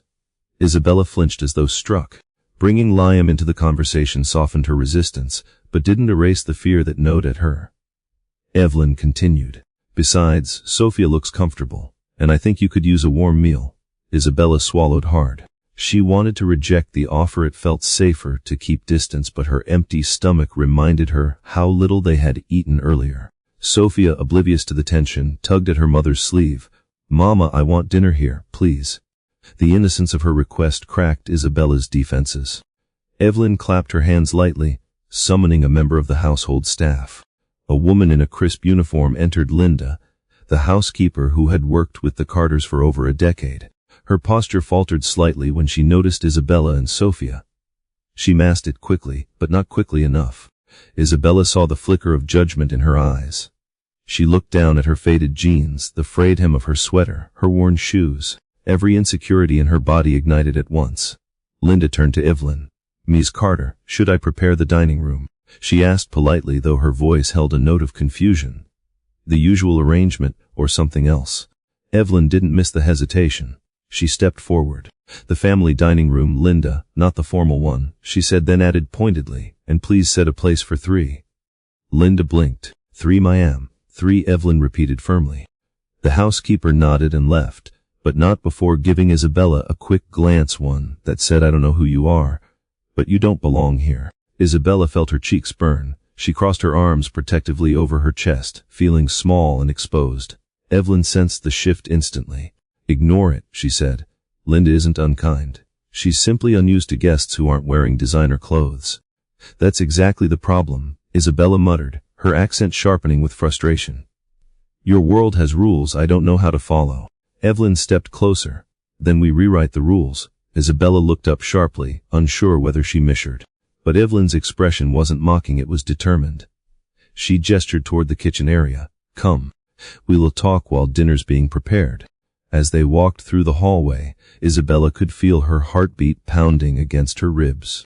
Every part of the mansion intimidated her in a different way, the portrait-lined walls whispering centuries of Carter history, the spotless floors reflecting their steps, the staff members who paused mid-task to observe the unfamiliar visitors. A gardener entering through the side door froze slightly when he spotted Isabella, then offered a stiff nod before continuing. She felt like an intruder in a world made of unwritten expectations and silent hierarchies she would never fully understand. When they reached the family dining room, Isabella's anxiety deepened. The room was stunning, soft lighting, oak table, fresh flowers, and a view of the glowing backyard. It wasn't as intimidating as the formal dining room she glimpsed earlier, but it was still grander than any restaurant she'd ever been to. Sophie immediately climbed into one of the cushioned chairs and swung her legs excitedly. Isabella remained standing, one hand gripping the back of a chair for support. Evelyn gently touched her arm. "Sit," she encouraged. "You not here as charity. You here because you matter." The words made Isabella inhale sharply. She sat slowly, still unsure whether she was doing the right thing by staying. When Evelyn took the seat beside her rather than at the head of the table, Isabella's eyes widened slightly. "This is the seat Liam always chose," Evelyn said softly. "He hated sitting at the head. He said it felt lonely." Isabella swallowed. "He told me that too," she murmured. "He said the head of the table felt like sitting in a lighthouse high up, but alone." Evelyn let out a breath. "He must have said it more than once for us both to remember." At that moment, Linda returned carrying a tray of bread and poured water into their glasses. Her movements were precise, but her gaze once again flicked toward Isabella, assessing, curious and unsure. Isabella felt the burn of that scrutiny. She looked down at the table, her fingers trembling around her napkin. Evelyn saw it, and something hardened in her expression. Without waiting for Linda to finish, Evelyn said. Linda, this is Isabella and Sophia. They are Liam's family. The housekeeper froze mid-step. Isabella's breath caught. Sophia looked between the two women, sensing tension even if she didn't understand the reason. Evelyn continued, her voice unwavering. I expect them to be treated with the same respect you have always shown me. Linda blinked, startled. Of course, Ms. Carter. I didn't mean I know, Evelyn said. But I want it understood. They are guests of this house. They belong here. Isabella felt something loosen in her chest, something unexpectedly powerful. She wasn't used to being defended. She wasn't used to having anyone speak on her behalf. The gesture left her momentarily speechless. Linda nodded and excused herself, a shade more respectful than before. Isabella watched her leave, her breath unsteady. You didn't have to do that, she whispered. Evelyn turned to her. Yes, I did. Isabella swallowed hard. Thank you. Evelyn nodded, but her gaze drifted toward Sophia, who was already tearing a piece of bread and offering it to Evelyn as if sharing a secret treasure. Evelyn accepted it, eyes softening. Thank you, she said to the child. Sophia giggled. Isabella watched the exchange, and a strange sensation washed over her, something equal parts fear and relief. She realized Evelyn wasn't just a wealthy woman trying to make amends. She was a grandmother meeting her son's child for the first time. And that fragile understanding, the one they had spent the entire day building, suddenly became more real than either of them expected. Evelyn turned back to Isabella. I meant what I said earlier, she whispered. Whatever comes next, you won't face it alone. Isabella looked down at her hands. You don't know what that means, she said quietly. You don't know the battles I've had to fight. Evelyn leaned in. Then let me learn. Let me help fight them. Isabella's eyes lifted, filled with guarded hope. And if your world tries to swallow us, Evelyn reached across the table and placed her hand over Isabella's. Then I will stand in its way. And for the first time that day, Isabella believed she might actually mean it. Dinner began quietly, not tense but careful, like two people stepping onto a bridge they weren't certain could hold their combined weight.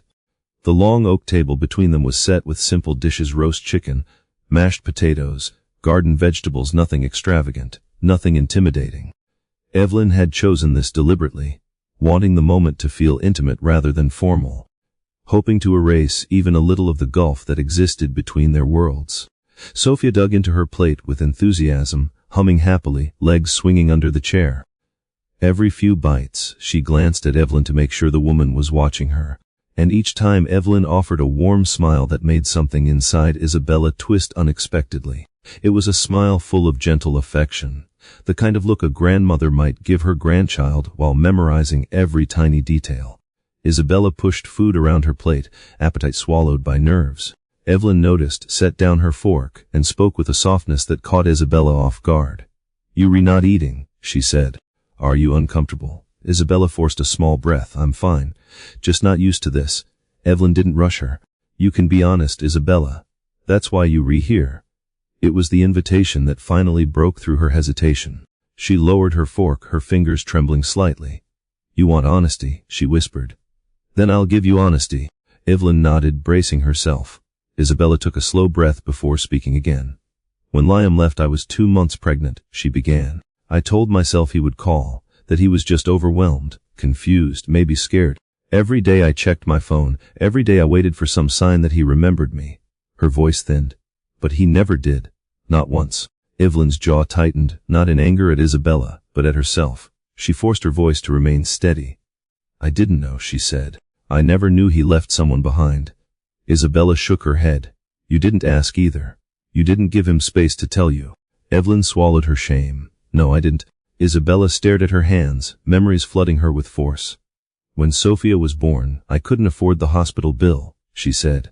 My savings were gone. I didn't have family there. I didn't even have health insurance. I worked until 2 days before giving birth and went back to work 6 weeks later because I had no choice. She let out a shaky breath. I held her and cried because I didn't know how I was going to keep a roof over our heads. But I did. Evelyn's expression softened with deep, aching comprehension. Isabella continued, her voice trembling with a mixture of embarrassment and pride. I cleaned apartments, waited tables, watched other people's kids, anything to make it through. Some months we barely made rent. Some months we didn't. I moved us constantly because cheap places don't stay safe for long. I had nights where I slept with a chair under the doorknob because the locks were broken and the landlord didn't care." She laughed bitterly. "I thought about going back to Spain, but I didn't have money for 2 plane tickets. And I didn't want Sophia growing up with a mother who gave up." Evelyn's throat tightened. She folded her hands as if offering strength through posture alone. "You did everything for her," she said quietly. "You survived for her." Isabella nodded, her voice barely above a breath. "Every day." She glanced toward her daughter, who was now happily dipping vegetables into mashed potatoes, oblivious to the weight of the conversation around her. "She's the only thing that kept me going," Isabella whispered. "Every time I wanted to give up, I'd see her smile. I'd see pieces of Liam in her, and I realized I had to live for both of them." Evelyn's eyes glistened, the edges of her control slipping. "I didn't know he blocked your calls," she said. "I didn't know he was struggling." I thought she stopped, unable to finish. Isabella looked up, her voice steadier now. "You thought you were helping him. I get that, I do. But the truth is, you broke him, and when he broke us too." Evelyn's breath hitched, as though each syllable struck directly over her heart.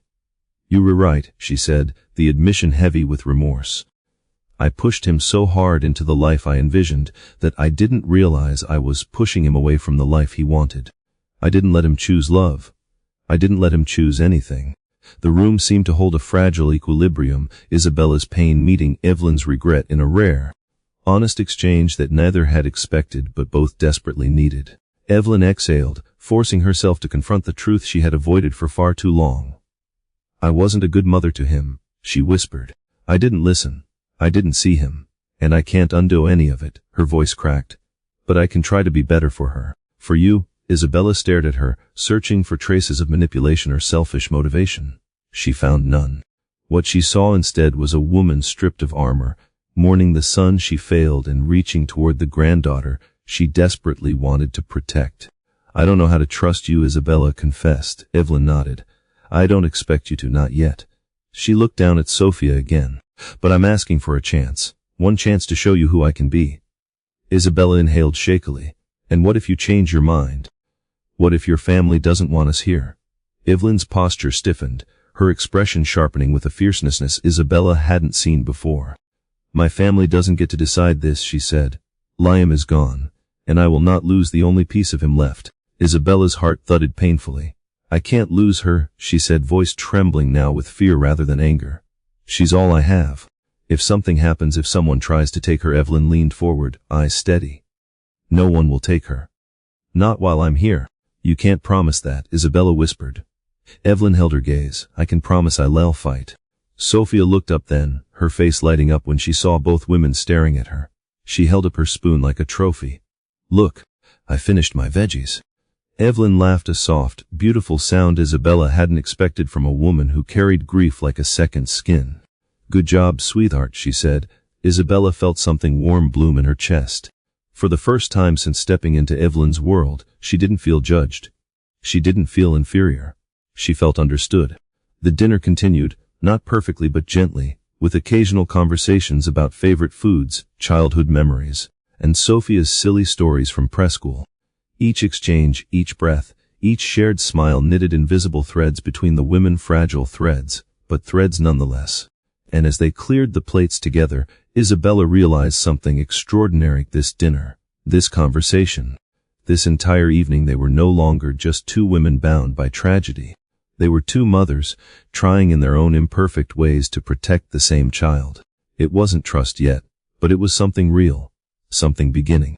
When dinner ended, the house seemed to exhale with them, as if recognizing that something meaningful had just unfolded within its walls.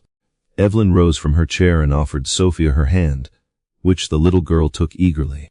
Isabella watched them with a conflicted heart, grateful, terrified, hopeful, overwhelmed. The contradictions churned inside her with every step she took toward the living room. "You both must be exhausted," Evelyn said as they walked, her voice carrying a softness deeper than politeness. Sophia especially. The drive, the day, everything, it's a lot for a child. Sophia yawned dramatically, her tiny mouth stretching wide as she pressed her face into Evelyn's shoulder. Isabella's chest tightened with a mix of tenderness and alarm. The sight was beautiful. The sight was dangerous. Evelyn continued, "I'd like you to stay here tonight. The words dropped into the room with a weight Isabella felt instantly. She froze. Completely froze. No, she replied immediately, almost too quickly. We can't. We shouldn't. Evelyn turned to her, eyebrows lifting slightly, not offended, but concerned. Why not? Isabella opened her mouth but found no simple answer. Her pulse fluttered, her thoughts spiraling. She stepped back, shaking her head. It's too much, your house, your world, all of this. Evelyn shifted Sophia onto her hip and stepped toward her gently. Isabella, no, Isabella repeated, her voice trembling now. If we stay, if we sleep here, it'll mean something. It'll set expectations. It'll change things. Evelyn's expression softened. Maybe things are meant to change. Not like this, Isabella whispered. She wrapped her arms around herself as if bracing against a cold wind. I've lived 3 years protecting my daughter from everything I can't control. And this. She glanced around at the chandelier, the fine art, the high ceilings. This is a world I can't control. Evelyn's jaw tightened slightly, not in frustration, but in recognition. She stepped closer, lowering her voice. This house is not a trap. Isabella laughed shakily. You don't have to trap people when you have this much. The house traps them for you. The blunt honesty startled Evelyn, but it also earned Isabella her full respect. I understand your fear, Evelyn said. Truly. But I'm not asking you to stay forever. I'm offering one night, a safe bed, a warm room, rest. Isabella pressed a trembling hand to her forehead. If I stay here, your family will think I'm trying to take something from you, or that I want money, or that I'm manipulating you. People like me don't stay in houses like this without consequences. Evelyn exhaled, nodding slowly. My family has no say in this. They will, Isabella insisted. People like your sister, your relatives, they will talk. They will judge me. They will question my intentions. She began pacing, her steps uneven. I've been judged enough. I've been doubted, dismissed, ignored. I can't put Sophia in the middle of that. Sophia lifted her head sleepily. Mama. Isabella stopped instantly and crouched down, brushing her fingers across the child's cheek. It's okay, my Vida. Mama's okay. Sophia blinked up at her, sensing the tension. I tired, she murmured. Isabella kissed her forehead. I know. Evelyn watched the exchange with a gentle ache. Let her rest here, she murmured. Just tonight. Isabella rose to her feet again. You don't understand. If I let myself stay, if I let Sophia stay, I'm afraid I won't want to leave. And wanting things I can't have is dangerous. Evelyn's gaze softened into something that cut straight through Isabella's defenses. What makes you think you can't have this? Isabella gestured around wildly. Look at this place. Look at you! This isn't my world. This isn't my life. I don't belong here. Evelyn took a step forward, her voice firm but gentle. Maybe belonging isn't about where you come from. Maybe it's about who you with. Isabella swallowed hard. The words tugged at her heart in a way she didn't expect. But fear was louder. I can't risk being dependent on you, she whispered. I can't risk Sophia getting comfortable. I can't risk either of us needing something you may not want to give later. Evelyn's expression tightened at the last line, not from offense, but from sorrow that she had become a woman people expected to disappoint. Isabella, she said softly, I can't undo what I did to Liam. I know that. But I can choose differently now. I can be someone you and Sophia don't have to fear. Isabella looked away, her breath trembling. You say that now. But what about tomorrow? Or next week? Or when your family steps in? Evelyn's voice turned sharper, resolute. My family will not dictate my actions. Not with this. Not with you. Isabella didn't respond. She was shaking, overwhelmed by a storm of emotions, fear, longing, exhaustion, hope. She didn't know whether to run or collapse. Evelyn placed Sophia gently on the sofa and crossed to Isabella. Look at me, she whispered. Isabella hesitated, then lifted her eyes. Evelyn held her gaze with the quiet strength of someone who had made a decision she would not back down from. I am not offering charity, she said. I am offering care. A bed's safety. Peace for one night. Her voice softened further. I am offering this because you deserve rest. Because Sophia deserves comfort. And because Liam would want me to protect you. Isabella's breath caught. The mention of Liam, the tenderness in the way Evelyn spoke his name, unraveled something deep inside her. A single tear escaped and rolled down her cheek. Evelyn reached out slowly, giving her every opportunity to step back. May I? She asked. Isabella didn't move. Evelyn brushed the tear away gently, her touch light, careful. You don't have to be afraid of me, Evelyn whispered. Isabella's voice cracked. I'm afraid of wanting this. Evelyn nodded. Then want it one night at a time. Isabella stared at her, heart pounding, breath uneven. The mansion no longer felt threatening, it felt like the first place in years where she wasn't fighting to survive. And that terrified her more than anything else. Sophia tugged on her mother's sleeve. "Mama, can we stay? My eye's tired." Isabella's shoulders sagged. She pressed a hand over her heart, fighting a losing battle. Evelyn waited, patient, respectful, offering space instead of pressure. Finally, Isabella inhaled shakily. "One night," she whispered. "Just one." Evelyn nodded, relief softening her face.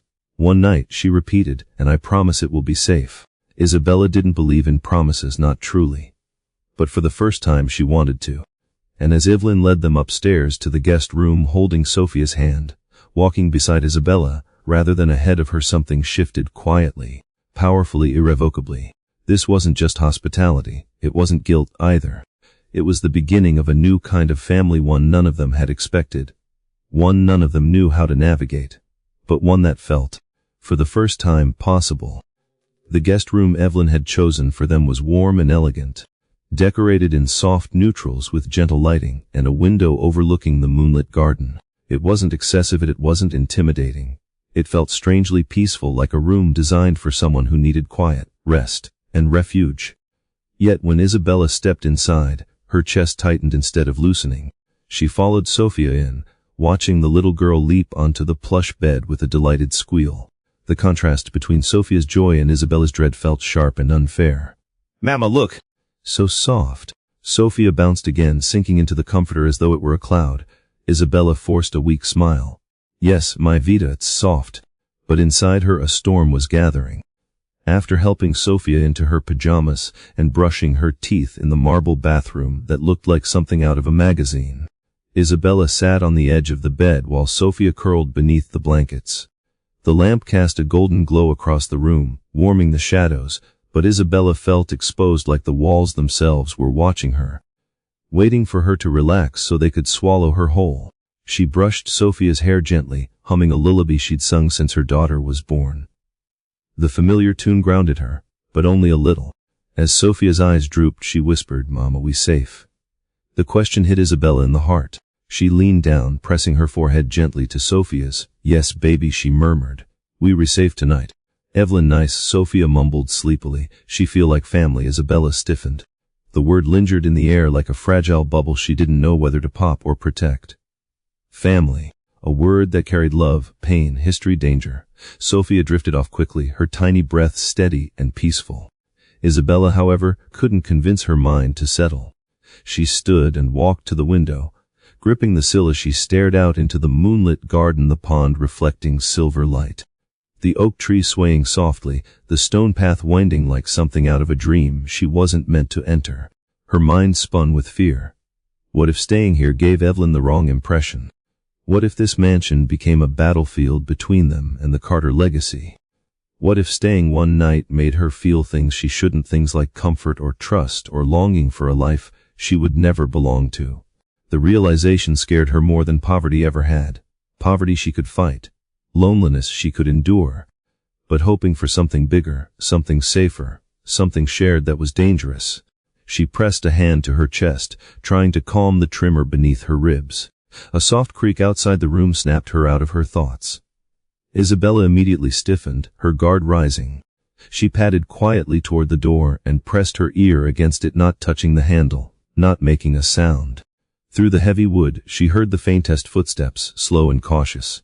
Then Evelyn's voice, low, gentle, almost hesitant. "Are you all right in there, sweetheart?" Isabella froze. Evelyn wasn't talking to her. She was talking to Sophia. The child must have shifted or murmured in her sleep. Isabella cracked the door just enough to see Evelyn standing in the dim hallway, leaning lightly against the doorframe, her hand resting over her heart. She wasn't dressed in business attire anymore. She had changed into soft slacks and a cardigan, her hair pulled back loosely, looking less like a CO and more like a woman trying to hold on to something precious. Evelyn listened to the barely audible sounds from inside the room, Sophia's soft breathing, the faint rustle of blankets, and a warm, fragile expression crossed her face. She smiled in a way Isabella had never seen before. Not the polite smile she gave at dinners, not the composed smile she saved for cameras. This one was tender, almost aching. Isabella watched from behind the door, unprepared for the sight. Evelyn lifted a hand to the door, not knocking, not pushing, simply resting her palm against it as though offering reassurance through the wood. "Good night, little one," she whispered. The whisper wasn't sad, wasn't forced. It wasn't performative, it was full of longing, full of love she had never been able to give Liam properly. Isabella's breath caught. She stepped back from the door, her heart slamming against her ribs. She didn't want to hear more. She didn't want to see more. It was too vulnerable, too real, too revealing. But she heard Evelyn inhale softly, the kind of inhale someone makes when trying to keep themselves from breaking. "She's perfect," Evelyn whispered to the empty hallway. "She has his eyes. She has his light. I can't lose her too." Isabella's hand flew to her mouth, a wave of emotion crashing through her so strong it made her knees wobble. Evelyn didn't know she was being watched. She wasn't saying these things to manipulate or persuade. She was simply unraveling, quietly, in the hallway outside the room where her granddaughter slept. Evelyn finally stepped back, rubbing her hands together as if grounding herself. She turned to walk away, but paused halfway down the hall, just for a moment, glancing over her shoulder at the closed door with a look of longing and grief interwoven so tightly Isabella felt it in her chest. Then Evelyn walked away, her steps light, almost reluctant. When the hall fell quiet again, Isabella closed the door gently and leaned her back against it. She slid down until she sat on the floor, knees drawn to her chest. She buried her face in her hands, overwhelmed by what she had witnessed. She had come to Los Angeles expecting rejection, maybe pity, maybe hostility, but not this. Not a grandmother who melted at the sound of her daughter breathing. Not a woman who stood in the hallway like she was guarding something sacred. Isabella pressed her fist to her mouth, trying to stifle the rush of feelings surging inside her: fear, relief, guilt, grief, and something she refused to name. She looked over at Sophia peacefully sleeping, the blankets rising and falling with each tiny breath. The child who had survived her hardest years. The child who had inherited Liam's gentleness. The child who now had a grandmother whispering blessings outside her door. Isabella crawled back into bed, pulling the blankets up to her chin. She stared at the ceiling, her thoughts tangled in the kind of emotional turmoil she hadn't felt since Liam. She hated how much comfort the room offered. She hated how safe Sophia looked here. She hated how much Evelyn's vulnerability pierced right through her armor. But she hated most of all how much she wanted to believe it. Because deep in her heart, buried under years of hardship, something whispered that maybe this wasn't danger. Maybe this was beginning. Isabella woke before dawn, the soft gray of early morning filtering through the sheer curtains like a gentle warning. For a moment, she didn't recognize the ceiling above her or the thick comforter wrapped around her legs. Then memory jolted her awake: the mansion, the dinner, Evelyn's tenderness, the hallway moment she wasn't meant to witness, and fear surged instantly through her veins. She sat up abruptly, scanning the room for Sophia. Her daughter was curled beside her, clutching the corner of the blanket, breathing softly. Isabella's heart constricted. She brushed a hand through Sophia's hair, and then instinct took over, the instinct that had kept them alive for 3 years. They needed to leave. Now. She slipped quietly from the bed, her movements practiced and precise. The way someone learns to move when they've had to pack up their life in the middle of the night more than once. She gently shook Sophia awake. "My Vida," she whispered, "we need to go." Sophia blinked, confused. "Go." "But breakfast." The words stabbed Isabella deeply. "We'll get breakfast somewhere else," she said, forcing a smile. "Let's get dressed." Sophia hesitated as though sensing something off, but she obeyed. Isabella helped her into her clothes and started grabbing their things: Sophia's small shoes, her worn backpack, the tote bag Isabella had carried everywhere for years. She double-checked the room, her mind running through rapid-fire questions. Did they leave anything that could tie them here? Did she owe Evelyn an explanation? Would Evelyn misunderstand? Would she fight? Would she let them go? The thought tightened Isabella's chest. She hated how complicated this had become. She hated how good it had felt to sleep in a safe room. She hated how easily Sophia had melted into Evelyn's arms the night before.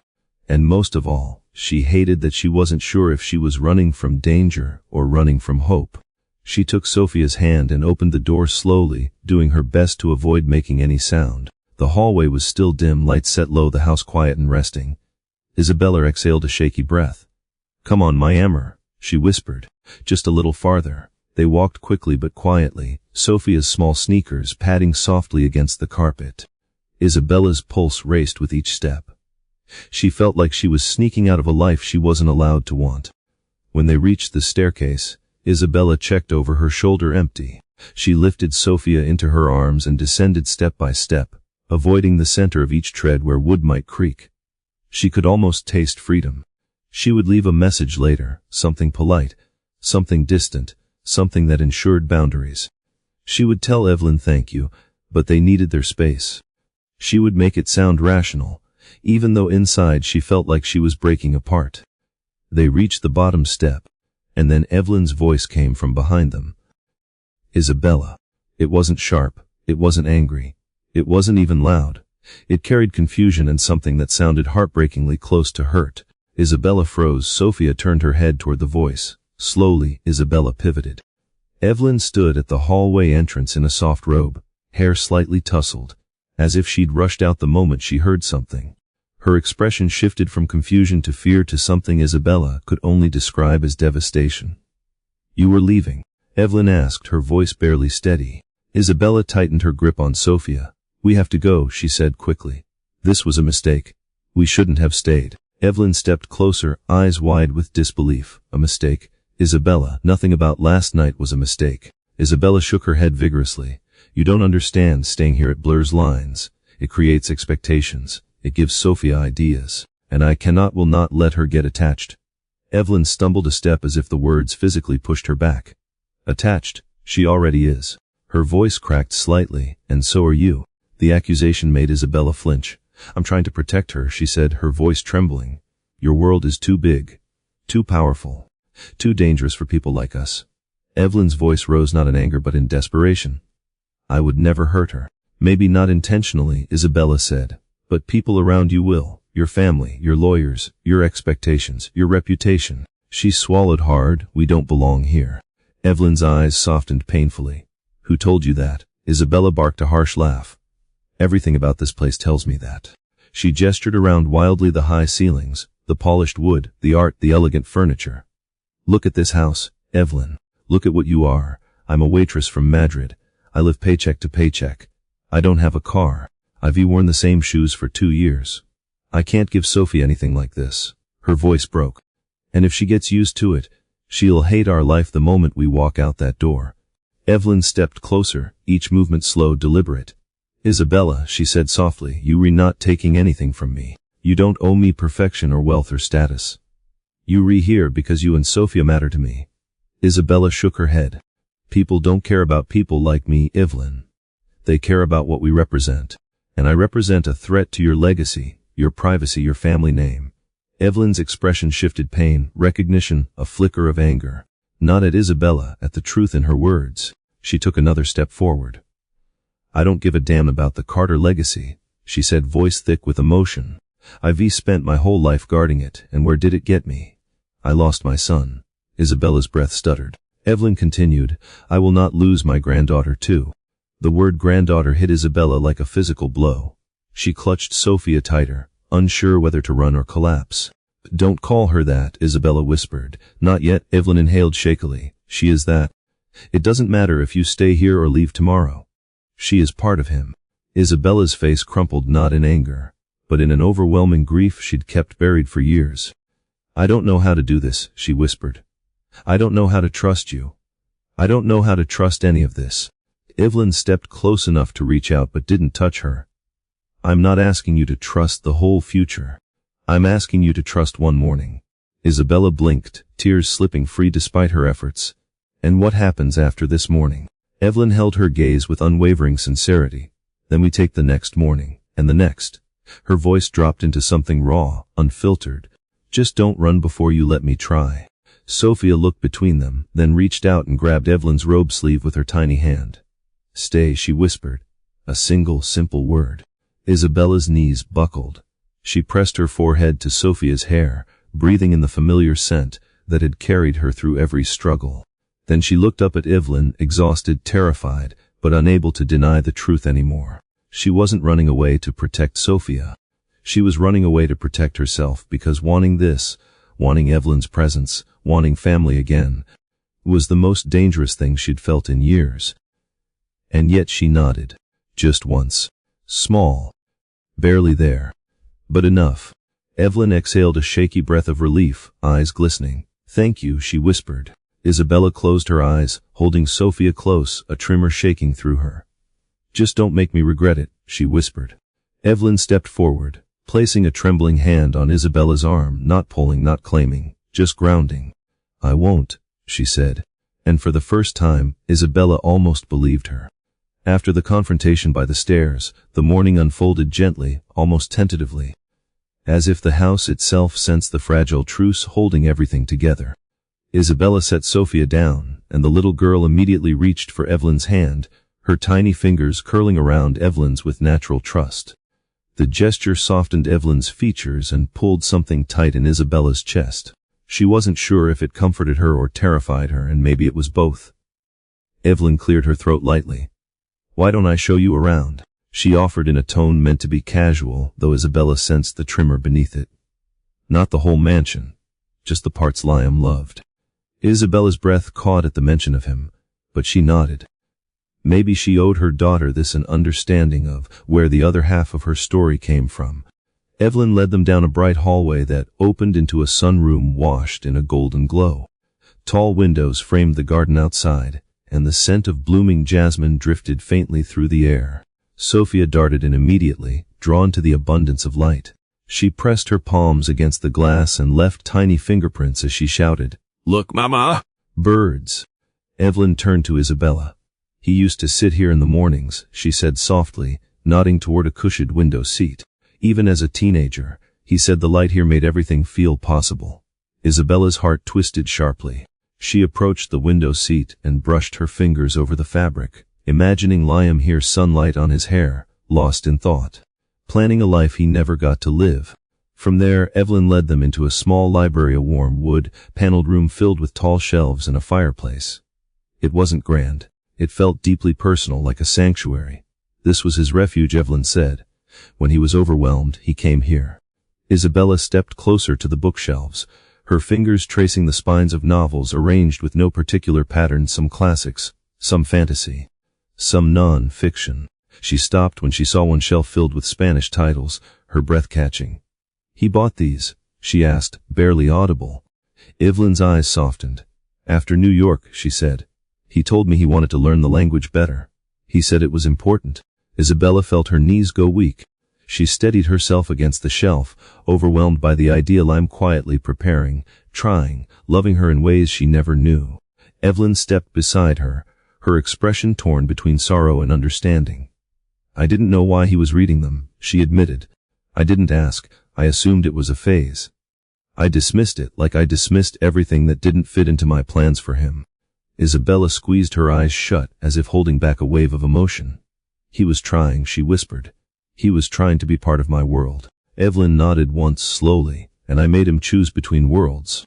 They exited the library and Evelyn paused, gathering courage before opening the next door. This was his room. Isabella felt the air thicken. She hesitated, every instinct screaming at her to turn back, but Sophia tugged her forward with eager innocence. The room was large but not extravagant, surprisingly lived in despite being untouched for years. The bed was neatly made, the walls adorned with framed photos, Liam surfing with friends, laughing at a barbecue, smiling shyly beside a younger Evelyn. A guitar rested in the corner, the strings slightly dusty but still intact, as though waiting patiently for his return. Isabella stepped inside slowly, her breath trembling. Every corner carried a piece of him. His scent lingered faintly, clean, warm, something familiar she hadn't realized she remembered until now. She approached the desk, the wood still scratched in places from teenage years. There were notebooks stacked neatly, pens arranged with careful precision. She picked up one of the notebooks and flipped it open. Inside, she found pages of scribbled thoughts, half-written lyrics, plans for trips, sketches of city skylines, quotes that must have meant something to him. And then she found a page that made her freeze. Written in Liam's handwriting were the words, "I want to be brave enough to choose the life I want, not the one chosen for me." Isabella's vision blurred. She closed the notebook quickly, pressing it to her chest. Evelyn watched her, tension gathering in her jaw, as if bracing for the inevitable break. He wrote that the week he returned from New York, Evelyn murmured. I found it after he died. Isabella swallowed hard, trying to breathe through the crushing ache. He wanted us, she whispered. He wanted this future. Evelyn nodded, her voice strained, I know. Sophia wandered around the room curiously, stopping at a framed photo on the nightstand, a picture of Liam at a beach, holding a seashell with an awkward grin. She lifted it carefully. Mama, look, he looked like me. Isabella's heart shattered and reformed in a single beat. She knelt beside her daughter. You do look like him, she whispered, brushing Sophia's cheek with trembling fingers. Evelyn stood at the doorway, her hand gripping the frame tightly, knuckles white. I need to tell you something, she said, her voice trembling with a truth she had never spoken aloud. Isabella looked up at her, eyes still wet. What is it? Evelyn stepped farther into the room, her shoulders heavy with guilt. The last months of his life, they weren't just hard. He was fighting, he was unhappy in ways he didn't know how to express. He tried to talk to me several times, but I didn't let him. I kept pushing him to be someone he wasn't. And every time I pushed, I lost a piece of him. She shook her head, voice breaking. I thought he was just adjusting. I thought he'd thank me someday. I thought her breath trembled. I thought I was doing the right thing. Isabella felt her anger soften into something sadder, deeper. We both thought we had more time, she said quietly. Evelyn nodded. Yes, and now the only part of him left is her. Sophia, sensing their emotions, walked over and held both women's hands at once, her tiny fingers creating a fragile bridge between them. Evelyn looked down, overwhelmed by the symbolism. This house feels like a museum now, she whispered. A place full of memories I can't change and regrets I can't erase. But today, seeing her here, she looked at Sophia with wonder. It feels alive again, like he's here. Tears welled in Isabella's eyes. That's why I'm scared, she admitted. If I let her stay, if I let myself stay, I don't know what it will do to us. I don't know if we can survive losing this place. Evelyn stepped closer, her voice steadying with newfound certainty. Then don't think of it as losing. Think of it as sharing. Sharing him. Sharing this part of him. Isabella inhaled shakily. It hurts, she whispered. Evelyn nodded. It's supposed to. Love hurts, grief hurts. But you're not alone in it anymore. Isabella closed her eyes for a moment, breathing in the truth of that statement. When she opened them again, she looked at Evelyn not as a wealthy stranger, not as an enemy, but as a mother who had lost the same man she had loved. Sophia tugged both of their hands. Can we stay here a little more? She asked. Evelyn smiled gently. As long as you'd like. Isabella hesitated, then finally whispered, okay. And in Liam's room, surrounded by the remnants of a life that ended too soon, two women who had once stood on opposite sides of a broken story took their real step toward healing, not for themselves, but for the child holding their hands together. By the time they walked back downstairs, the sun had brightened fully, bathing the house in a warm, golden light that should have felt comforting but only increased the tightness in Isabella's chest. She carried Sophia's small backpack in her hand, her fingers clenching the strap as though it were the last piece of her reality anchoring her. Evelyn watched her with a worried expression, the kind that tightened around the edges of her eyes. You were leaving, Evelyn said, not as a question but as an instinct she dreaded. Isabella nodded slowly. We need to go. We stayed longer than we should have. Sophia's small hand squeezed hers. Mama, but I like here. The heartbreak in those simple words nearly made Isabella falter, but she steadied herself. I know, my Vita, but we have to go home. Evelyn's voice softened with urgency. You don't have to rush out. You can stay for breakfast, for lunch, for a few hours. Isabella shook her head. If we stay longer, it will be harder to leave. Evelyn inhaled, wounded by the truth in that. She moved closer, looking directly at Isabella. Then let me at least drive you, please. Isabella hesitated, but eventually nodded. She knew refusing would only create more tension, more hurt. Sophia ran ahead to put on her little shoes by the door, while Evelyn grabbed her keys. The drive was quiet but not empty. The air inside the sub felt thick with unspoken fears, unasked questions, and the lingering echo of the emotional ground they had covered that morning. Evelyn gripped the steering wheel tighter than usual, glancing occasionally at the rearview mirror, where Sophia sat humming, watching the scenery pass with wide, curious eyes. Isabella stared out the window, watching palm trees blur by as her mind warred with itself. Leaving felt like the right decision. Leaving also felt like tearing something open inside her. She pressed her hand to her sternum, trying to steady her breath. Isabella, Evelyn finally said, her voice low. You don't have to run. Isabella turned her head sharply. I'm not running. I'm protecting my daughter. Evelyn nodded slowly. I understand that, I do. But do you really think I would let anything happen to her? Or to you? Isabella exhaled shakily. It's not about you. It's about everything around you. Your family, your company, your world. Evelyn kept her eyes on the road. Then let me shield you from that world. She paused. Let me try. Isabella looked away. You can't shield us from people like your sister. From people who think they have rights over Sophia because she has Carter blood. Evelyn stiffened. I would never let anyone take Sophia. Isabella scoffed under her breath. You say that now, but your family is powerful. Your lawyers are powerful. You think I'll ever stand a chance if someone challenges me? Evelyn's knuckles whitened on the steering wheel. I would never challenge you. But they might, Isabella pressed. And one day, you might be forced to choose between us and them. The thought stabbed Evelyn somewhere deep. She swallowed, the ache rising in her throat. Then I will choose you. Isabella shook her head, looking unconvinced. You can't promise that. Evelyn didn't respond immediately.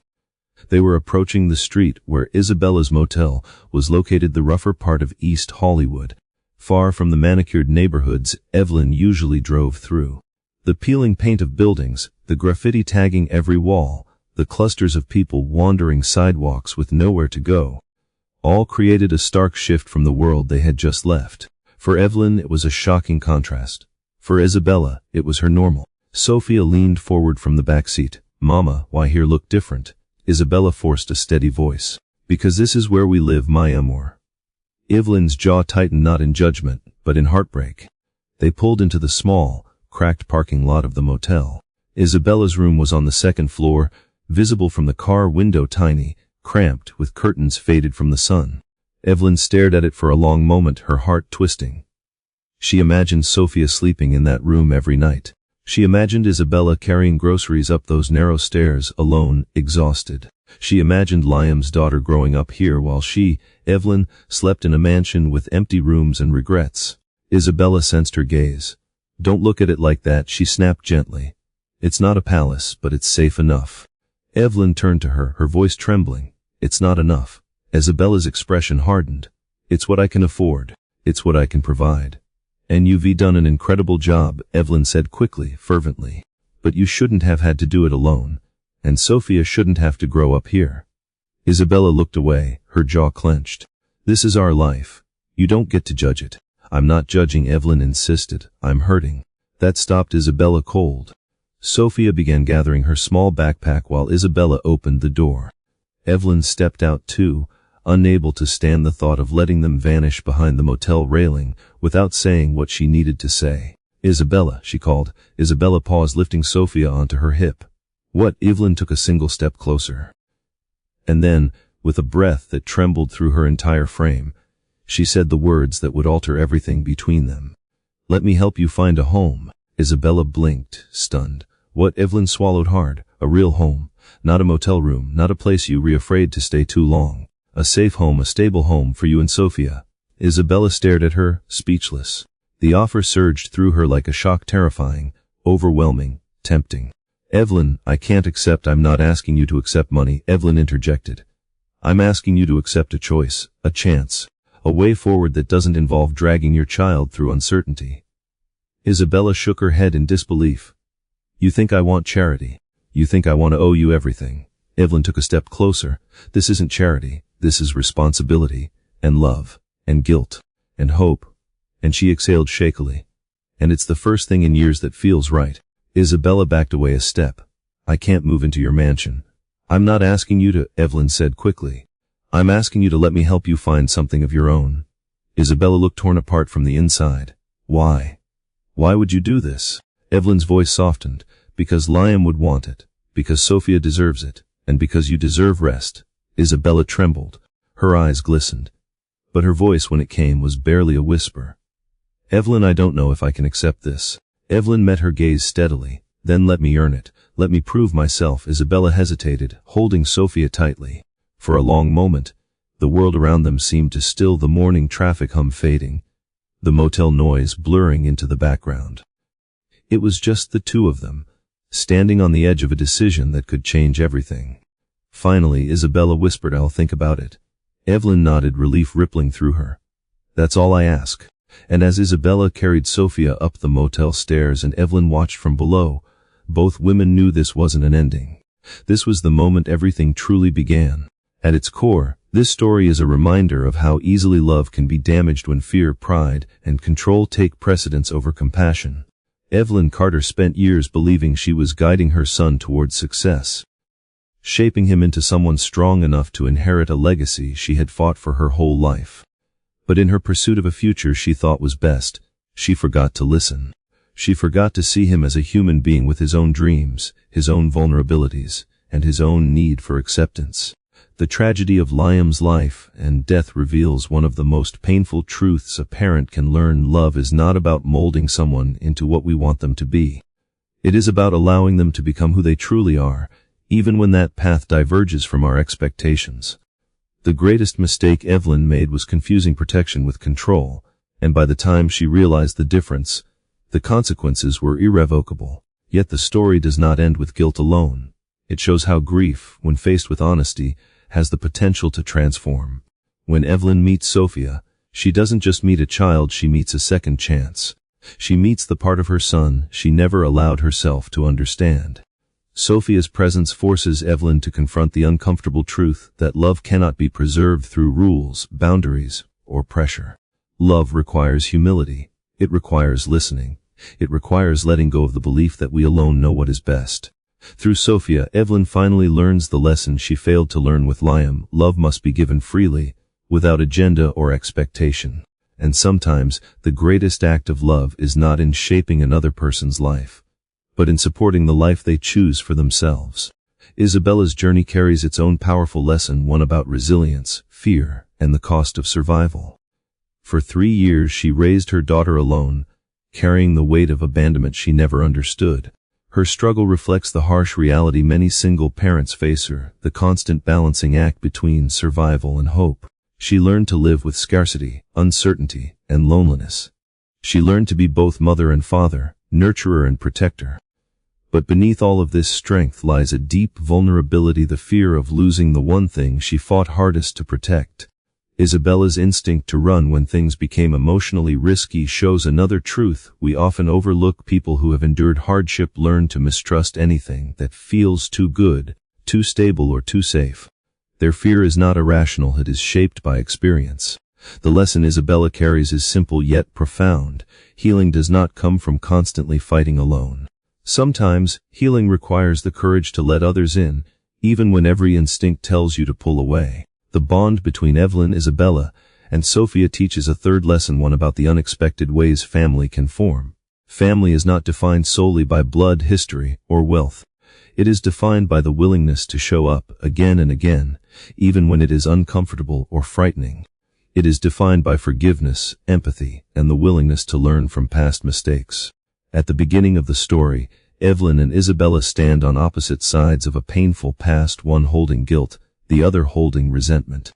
But as they slowly begin to understand each other, they prove that healing is possible when two people choose honesty over avoidance and compassion over pride.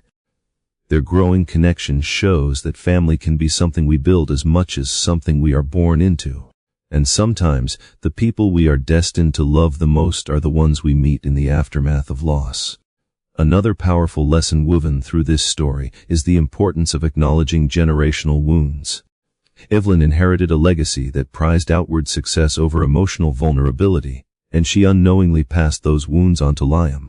Her journey shows that breaking harmful patterns requires recognition, humility, and conscious effort. It requires choosing to behave differently, even when old habits feel safer. Evelyn's decision to protect Isabella and Sophia defying her family, her reputation, and everything she once clung to symbolizes the moment she breaks the cycle.